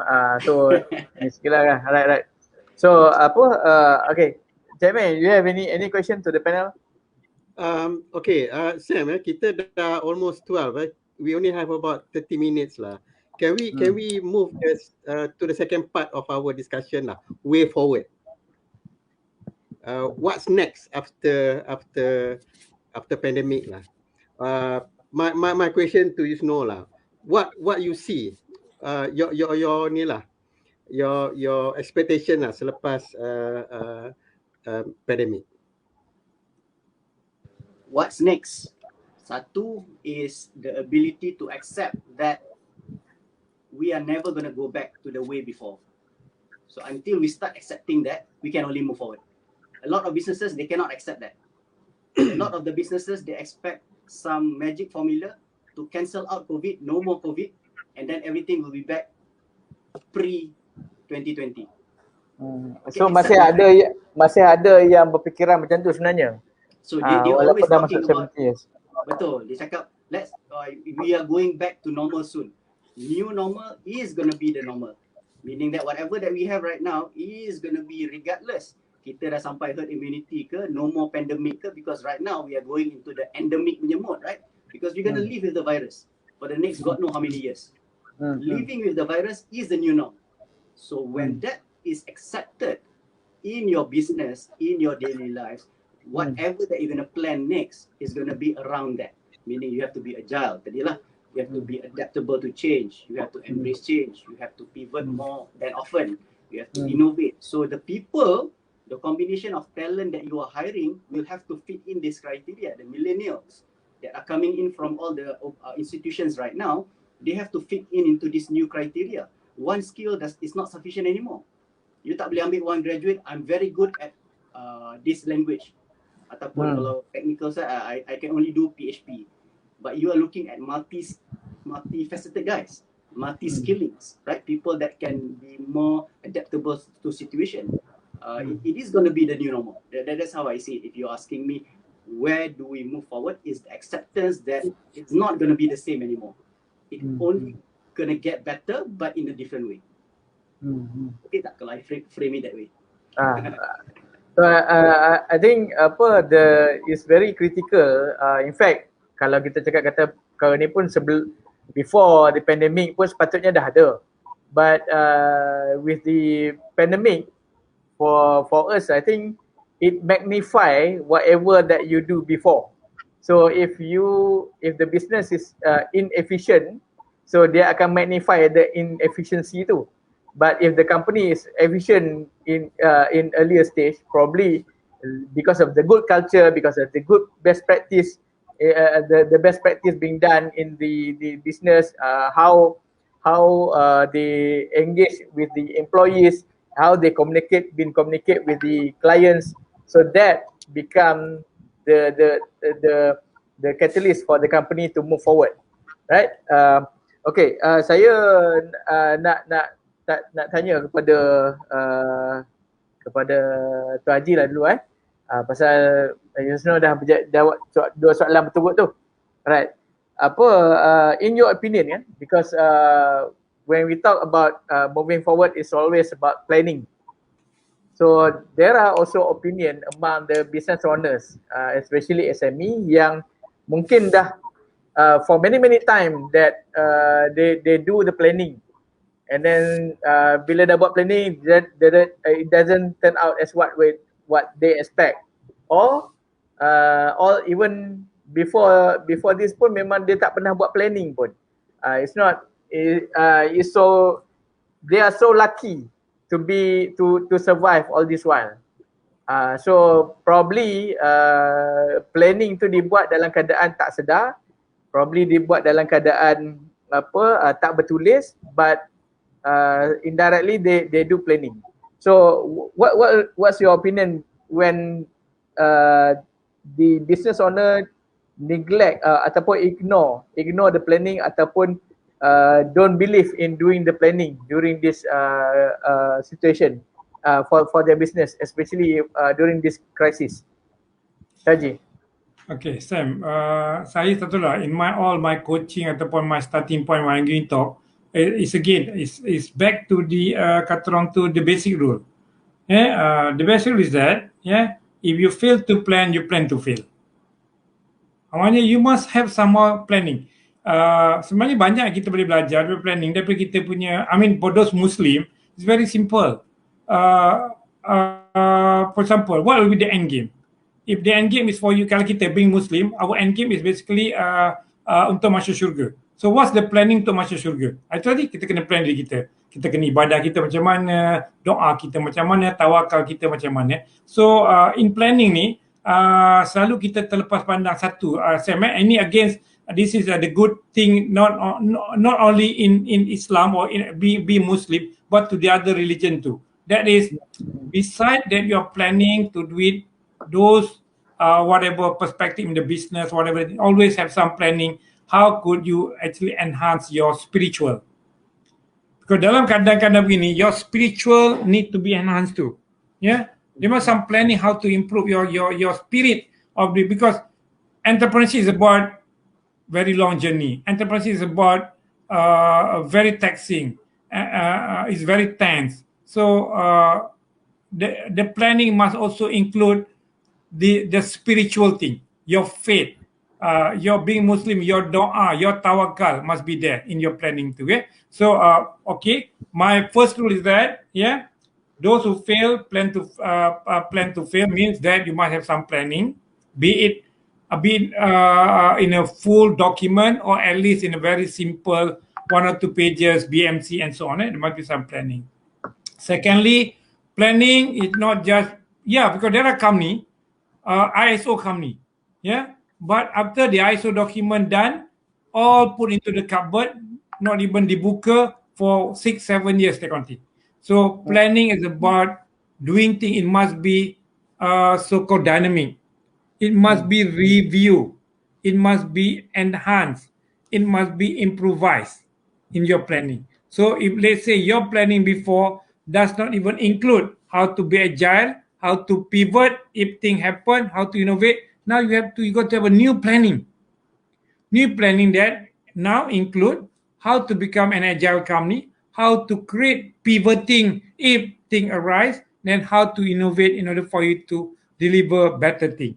So, Sham, my advice to the SMEs now, to not the SMEs, to anyone listening, that yes, plan is a must. Yeah. Secondly, review your plan constantly. Review and update. I used to put as a coach, as a trainer, I used to always remind people, always employ 3R. 3R. You got to recall it constantly, what you do. You got to review it constantly. But most importantly is for you to reflect what you have done good and what you have not done that good. What make you fail, what make you here, what make you can go next step. So like Yusno, he got to do this reflect and see what I've done better during pre-COVID, what I've done better during COVID, and what I could do better, what I've not done that good. This is, so again, planning, I repeat, planning is a must, review it is a must, and reflect it is a must. It means that you got to constantly reflect so that you can improve. Reflect is the most, out of the 3 things, Yeah, reflect is the most important. If you recall, you review is very good, but if you don't do actually deep inside to reflect what you have done, go, oh, okay, I have the planning. Yeah, okay, I review it. Yeah, but you don't do reflect. I mean that you don't even look deeply, sincerely. Yeah, whether this is good, this is complete. Then when you don't reflect, hurry, you call it comprehensively, then you are not having, you are not able to find the right key to your success. Okay, all right, that will be the tip. Thank you. Yes, no, probably you can add on the point given by Tuan Haji, because running a business SME, it's all about speed. We talk about speed to the market, we talk about speed to respond to our client, we talk about speed in terms of communication with other stakeholders as well. So sometimes bila too busy with the apa nak serve tadi nak ke arah speed tu, that's why kadang-kadang we found out some of the business owner dia neglect on the planning punya part. What's your take on that? Okay. Can you add on first, Yusno? Sikit Boleh. Speed ni is actually talk about kita punya mindset. Tadi saya terlepas pandang one of the thing yang kita kena terapkan di kalangan SME actually mindset. Mindset must be strong.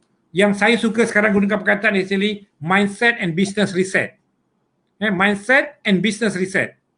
Kalau sekarang kita dengar kat negara kata we got to do government reset kan, kita tukar kepada business mindset, kita kena reset. Mana kita kena mindset kita ni, kalau memang mindset kita ni memang dipanggil kita suka procrastinate, tangguh-tangguh, that's why you don't have the speed. Tapi kalau you understand, I need to, when I do recall, review and reflect, I need to change fast. If I don't change fast, that's it. Maybe I don't have time to even change. Macam tu So be mindful.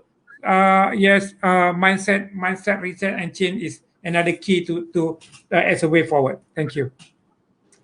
All right. Okay, Yusno. All right. On the topic of planning, to me, a lot of SMEs bukan tak plan.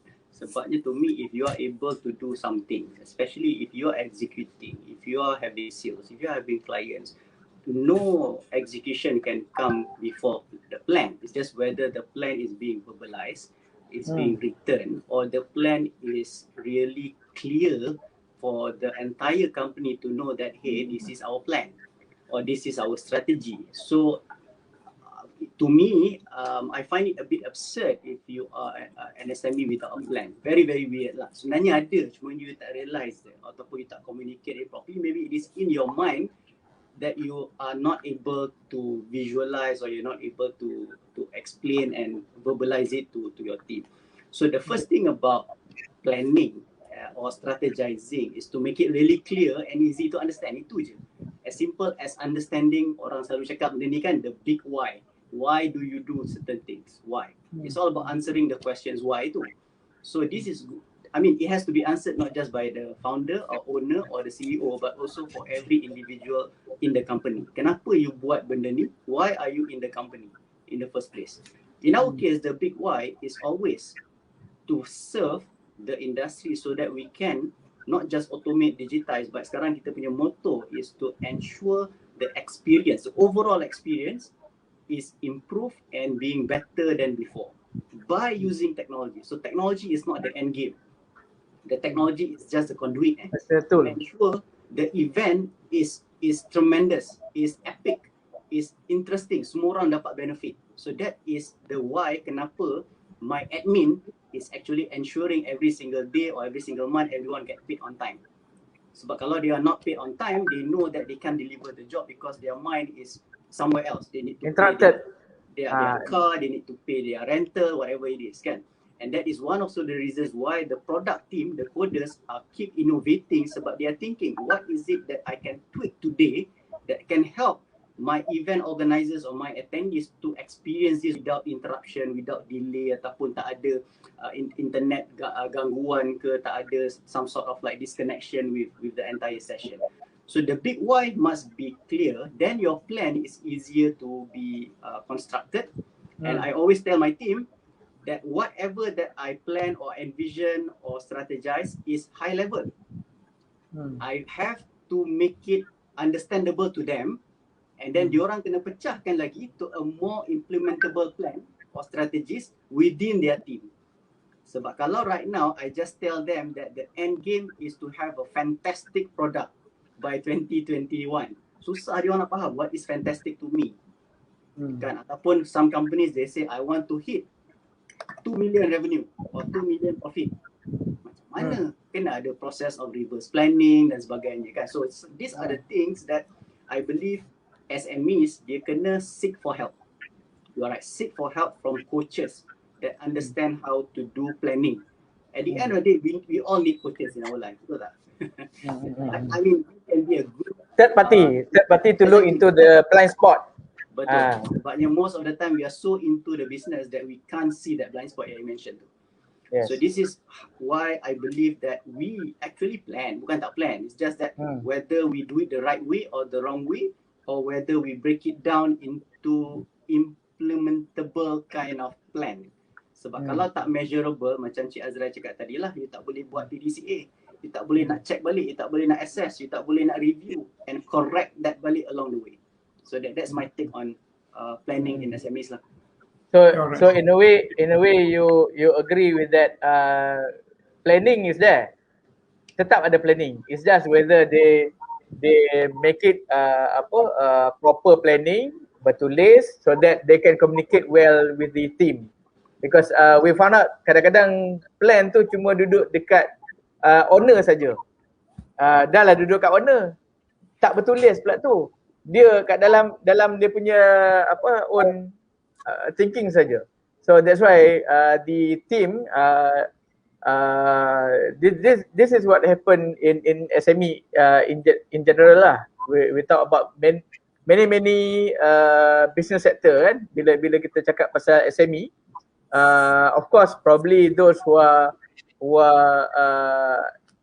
well versed with the technology, probably who are reader, probably exposed with the good practice, they would react differently as compared to many others. So that's why saya nak tanya juga kepada kedua-dua panel that kalau kita dengar daripada before that Sam, with regards to statement by Yusno tu tadi, I have a request.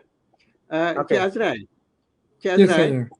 can you wear your master coach cap, master coach hat, and respond to statement by Yusno tu tadi? Respon yang on bahawa SME ada planning. Need a coach. Okay, alright. A coach ni is very important, as what mentioned by Sam, is someone that can actually pinpoint to you your blind spot. Tetapi actually coach ni gini lah, we need guidance. Very simple kepada orang Muslim, satu yang kita boleh kena. Kenapa Tuhan turunkan Nabi atau Rasul? We need someone need to guide us, to teach us, to coach us. Sebab sometimes kita ni, being startup ni, sometimes you are too passionate, then you become at certain situation, especially the startup coming from university, you are not coachable. You thought you are doing the best and you are doing the right thing. So having professional coach is where someone could actually tell you, and also someone can guide you. Someone can actually, the best thing about professional coach is someone who can actually move you from one level to another level professionally. Saya selalu cakap Sam, Amir, semua Yusno kan, coach, we are not someone that always telling you what to do, and we are not better than you. You are actually the best person at your area. Give example, Usain Bolt coach cannot run faster than Usain Bolt, 9.58. Tiger Woods coach cannot play golf better than Tiger Woods. But professional coach is an individual who can actually understand your strength, your weaknesses, and can move you one scale up at any time. Thank you. All right. Thanks for the input. Okay. Saya with this segment tadi, I think respond from Yusno earlier, and what we discussed from 10 o'clock in the morning until now. Do you both, everyone here agree that there are two key factors I think that contribute to the success of the business, which is one is on the financial literacy, as Yusno also mentioned earlier during our discussion today. Second is on the leadership, because at the end it's all about leadership, that make sure everyone move towards the same direction, make sure the momentum of the organization is there, make sure everyone have the energy to contribute to the growth, not only during the good time. Kadang-kadang bila cakap kata semangat teamwork ni adalah masa bagus, masa kita ada team building, ataupun masa kita buat makan-makan dekat office. Kat situlah baru kata teamwork. But the real teamwork is especially during this trying time. How everyone probably work beyond their comfort area. Contribute. Everyone has to contribute towards the company punya to the business punya success. It's not just about taking care on their self only. Saya terbaca kebetulan pagi tadi saya masa scroll di Facebook tadi terbaca there's one article. Ni kepada fan Barcelona, sorry lah pasal ada mention tadi, daripada all the players only one willing to cut their salary. Daripada all the players that generate some of them million per month kan. But yet only one of them willing to cut the salary. I'm not sure what's the detail of their contract, but that is what also happening dekat luar. So working together with some of these businesses, we found out that sometimes it's not about you gaji besar ke ataupun you position apa ke that you willing to sacrifice. Sometimes you can see those who are new, probably junior in the organization, that willing to sacrifice towards the company punya success. So this goes back to the leadership tadi, bukan kepada business owner saja, but to the team as well as to all the staff. So Cik Yusno, probably you can give some opinion on that, on the leadership as well as on the financial literacy. Totally agree. Leadership cuts across the board, not just from the CEO or the founder, but at the end of the day, leaders do, others follow, right? So I always believe in you take the action, you do it, others will follow. Sometimes you might do certain things that you might not know, right? So tapi you're willing to take the risk, that shows leadership. But then again, you make a mistake, you always learn from that, that also leadership. So leadership comes in various ways that we just have to inculcate dalam kita punya organisation. And this is what we do in our team, in the sense that empowerment are all to my general. They are all to my team leads that runs their own team. And I rather let them chat on how we're going to grow in the next, I do not know, 10 years, 20 years, because I'm not going to be the CEO forever. Betul lah? So you need to ask your successor, and if the leadership is not part of the culture, it's going to be a problem, especially when you have a lot of managers. Sebab managers sometimes they are not empowered, they are just within their job description kan. And then because I learned this a lot from previous organizations that I joined, that I work with lah. Because I can see that I just cannot stand working in an environment where I've been given a JD just to do, but I cannot take more things, I cannot do more things. I cannot run my team as per what I think could be beneficial for the organization, even though I may make mistakes. And so in this startup world, in this ever-changing environment, I think not just SMEs lah, I think bigger organizations, they should be seeing this as well. In a sense that if you empower your smaller teams, get them to do mistakes. Leaders are encouraging people to make mistakes. That's what I see. If I see my team not making mistakes, I rasa risau sebab dia takut nak take the step. Dia takut nak buat the mistakes sebab dia takut kena marah lah. How am I going to answer to Cik Yusno nanti? How am I going to answer to that team lead? I rather let them decide. And then that boils back to the responsibility. Sebab leaders are people who take responsibilities. So they know where the buck stops, right? So if I take that action, if something goes bad, it is not my team that is a problem, it is me lah. But I learn from that rather than blaming others. Kan, kita banyak sangat culture of blaming people. Kita kata because this thing fail and it is your part that causing that to fail, it is your problem. I'm gonna basically penalize you ke whatever it is. So kita kena ni lah. I think I do agree with the fact that leadership is super important. It's just how it is being practiced in certain organizations. And then we have covered financial literacy quite a lot earlier. So these are the two core things. You're right, but of course banyak lagi benda-benda lain yang we will contribute to us surviving in these challenging times. Sam, Yes. yeah, let me go to what Yusno said. Let me start with the leadership lah. Sam, as what we are aware, when we do coaching, we always ask question like this. What is the what do you mean or what do you understand about successful company? Normally kita akan tanya kan. So macam-macam lah di startup tanya. But normally, this is where we normally coach will tell them, a successful company is a company that can run without you.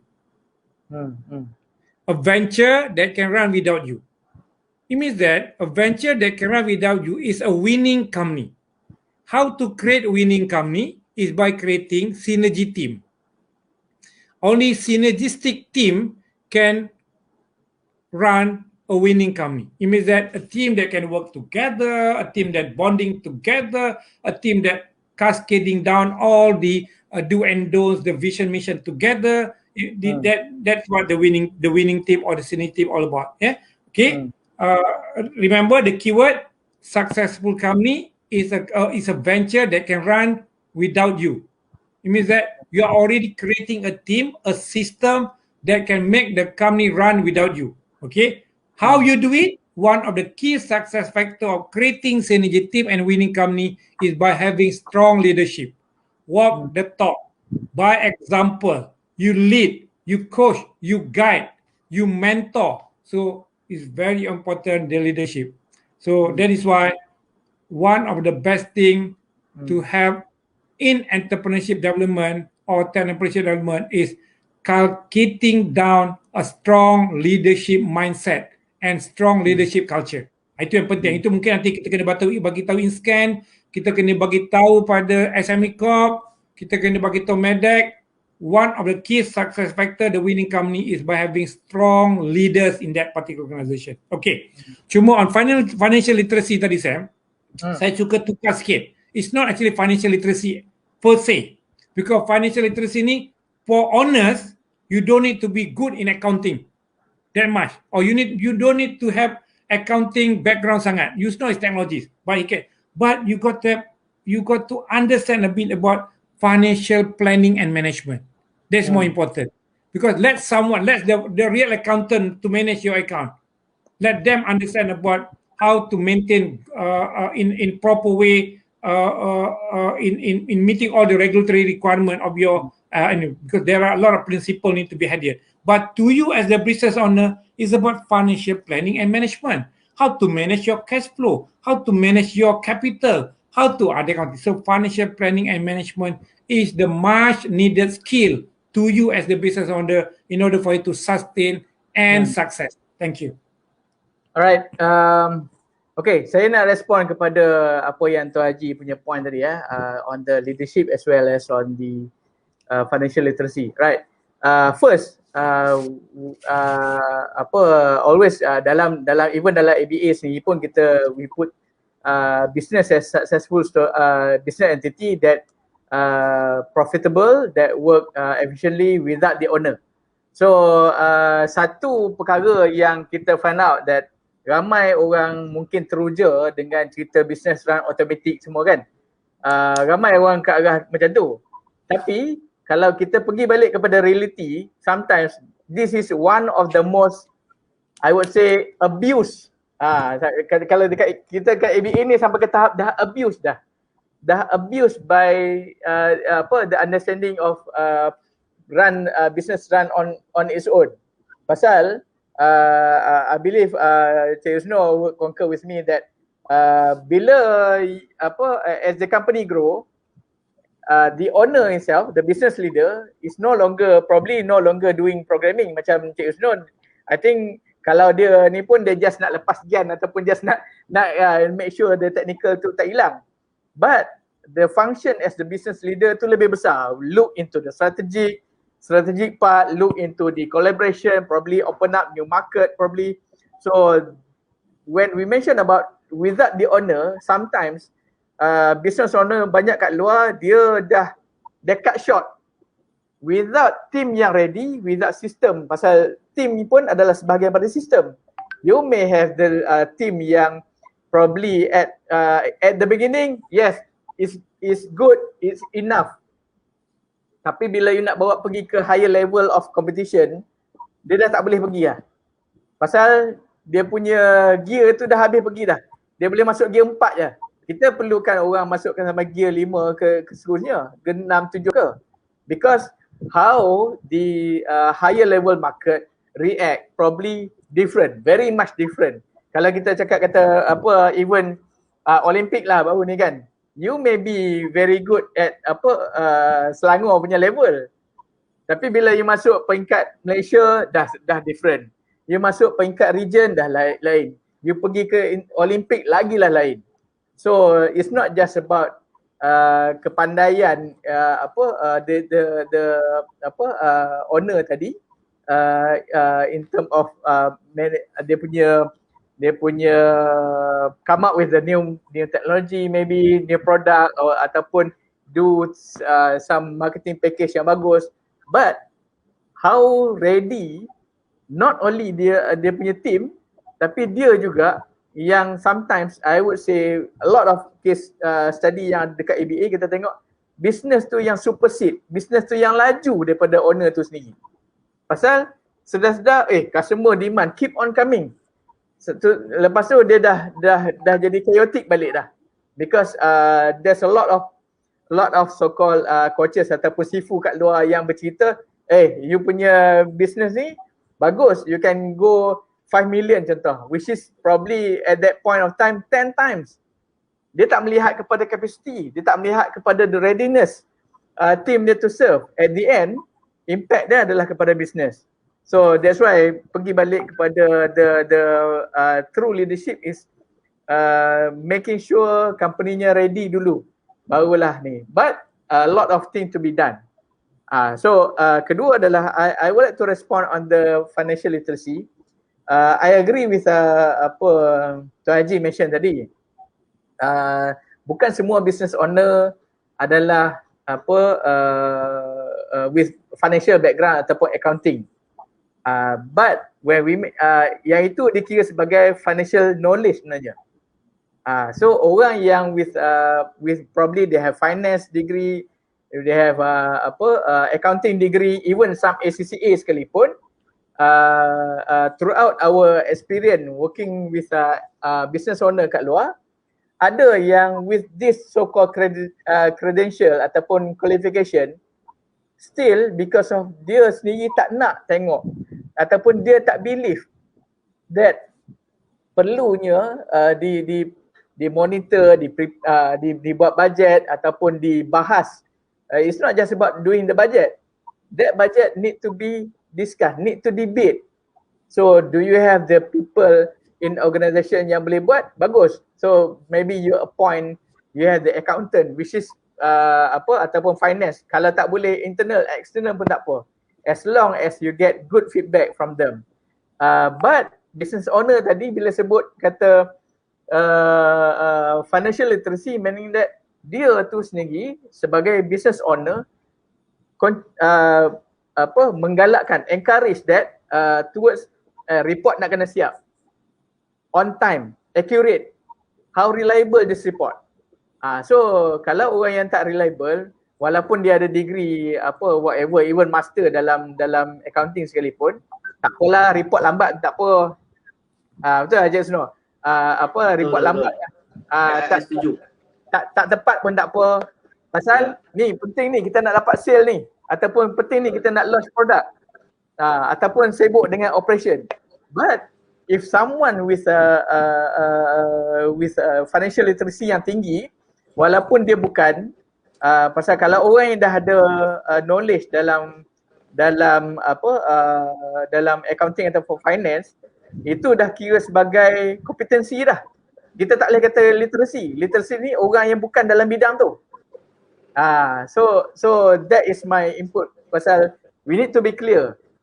We have many entrepreneurs yang bukan background finance account who are much better in term of their concern on the financial aspect compared to yang ada degree pun sekali, yang ada qualification sekalipun. Maybe if I may add a bit, Sham. Yeah, sure. On that point, I totally agree. Sebabnya to me, at any point in time, I need to have my live data on my finance side. So basically, I will look at my P&L, my balance sheet, and my cash flow on a year, not to say monthly. It used to be monthly. Sebab before pandemic, kita outsource benda ni to an external party. So that on a monthly basis, dia akan datang bagi report. Even then, that report to me is considered lambat sebulan lah, betul tak? So what we decided, bukan real time punya number. Exactly. So what we decided masa pandemic tu, I think it was in April or May, we decided to basically subscribe to a cloud-based accounting system, so that every transaction is now there, and at every report generation is as per that particular date. So now we were able to actually read off kita punya data on a daily basis. Which is very, very powerful. Sebab we will be able to know and compare month to month without the need to get that external accountant to provide us that report, you see. And a tool is only as good as giving information. But with that literacy, that knowledge that you mentioned too, we will be able to get that information and use it as kita punya strong point and planning tadi balik. So now you know where you're at. Sebab you kena tahu your cash position at any point in time. Dia tak boleh dah monthly. Monthly pun sebenarnya dah lambat. Tapi kalau you tak tahu kan, how to read, what is your age receivables, hutang you yang tak bayar, pemiutang you dan sebagainya. This is very problematic if you as a business owner, you can't read off your own financial statements. So I agree with you, literacy is important. Sebab kalau tak, sama ada you kena kelentong balik dengan orang yang you outsource, ataupun dia bagi you inaccurate information, ataupun at the end of the year, bila auditor masuk baru you kelang kabut. Yeah. It's too late. Yeah. In fact, kalau kita cakap tadi, even kalau you tak employ someone with accounting background, at least dia ada some basis is good enough. And also you make a point outsource accountant just to do review. Probably 3 bulan sekali to rectify, mungkin ada some wrong recording ke. So itu what's been happening in SME lah. Okay, kita dah 12.38, which is dah exit pada ni. Very interesting discussion kita ada ini, and I would say is some of the idea from both panelists as well as input daripada Cik Amir from TPM as a co-moderator, which is I think banyak yang SME kat luar boleh reflect. Mungkin juga idea tu dah ada dekat on your side that you mungkin nak revisit balik. So before we finish up kita conclude our session hari ni, saya nak Tuan Haji bagi just 1 minute saja, 1 minute punya advice kepada SME kat luar, and then lepas tu Cik Yusno 1 minute. Tuan Haji dulu. For me, kita kena ginilah, untuk usahawan di luar sana, satu redha bahawa kita kena accept the fact kita tak boleh kembali kepada keadaan sebelum pre-COVID. New normal is a new normal lah. Maknanya SOP kehidupan baru adalah bentuk kehidupan baru. Jadi maknanya kita kena teruskan kehidupan, terus buat planning, terus review, terus tawakal. Maknanya kita kena redha keadaan kita dan move forward lah. Okay. That will be from me. Move forward. Positive then move forward. Okay, thank you. Alright, Cik Yusno. Okay, to continue from Cik Azra'i, yes, let's stay positive. I always tell my team, do what we can, whatever that we can control, let's do something about it. Yang kita tak boleh control, jangan buat bising. Sebab I tengok dekat social media, too many things. Pening. You surround yourself with people yang selalu complain. You can't change much. You talk about the government, you can't do anything. You can't, honestly. We can't do anything about it. But what can we do is whatever that is within our control. Ourselves, our family, our business, our team members. Take care of those things dulu. InsyaAllah, kalau kita jaga dia orang ni, I believe with the help of Allah, God and everything, we will insyaAllah survive. Amin. So kita relate to the internal factors rather than external factors lah. Okay, Cik Amir, mungkin ada sebelum kita conclude. Yes. On behalf of TPM lah, we would like to thank Yusno for spending his precious time with us. Cik Azra'i, walaupun sedang vacation, boleh spend with us, and also the audience. Thank you very much for joining our session today. And Sam, thank you very much, Sam. Kita cubalah untuk buat this session every month lah. Tengok kesempatan lah. Okay, that's all from me. Okay, thank you everyone. And before kita end up our session hari ini, this is the new campaign that we do di ABA Malaysia, where this is one of the initiative under ABA Malaysia. It's called Initiative 2021, where we extend our service to the SMEs out there. It's a free review on your action plan. It's called ABA 1990. As you can see, the bit.ly/ABA Malaysia ABA 1990. So basically, we are inviting 90 companies to register with this program, so that we can review their action plan within this 90 days. Because this promotion ends 1st of November. So we launch on 3rd of August until for 90 days. It will be until 1st of November. So take this opportunity where as we discussed throughout our session today, that probably you need some input from third party. Probably there's some blind spot being missed out throughout your business. So with no obligation for whatever program after that, so take advantage of this program. So with that, sekali lagi saya ucapkan terima kasih banyak kepada all the panel and also my sparring partner Cik Amir as a co-moderator. And until we meet again, stay safe and most important, stay strong. With that, Assalamualaikum warahmatullahi. Thank you. Waalaikumsalam. Thank you very much. Terima kasih semua. Terima kasih audience ya. Terima kasih. Assalamualaikum.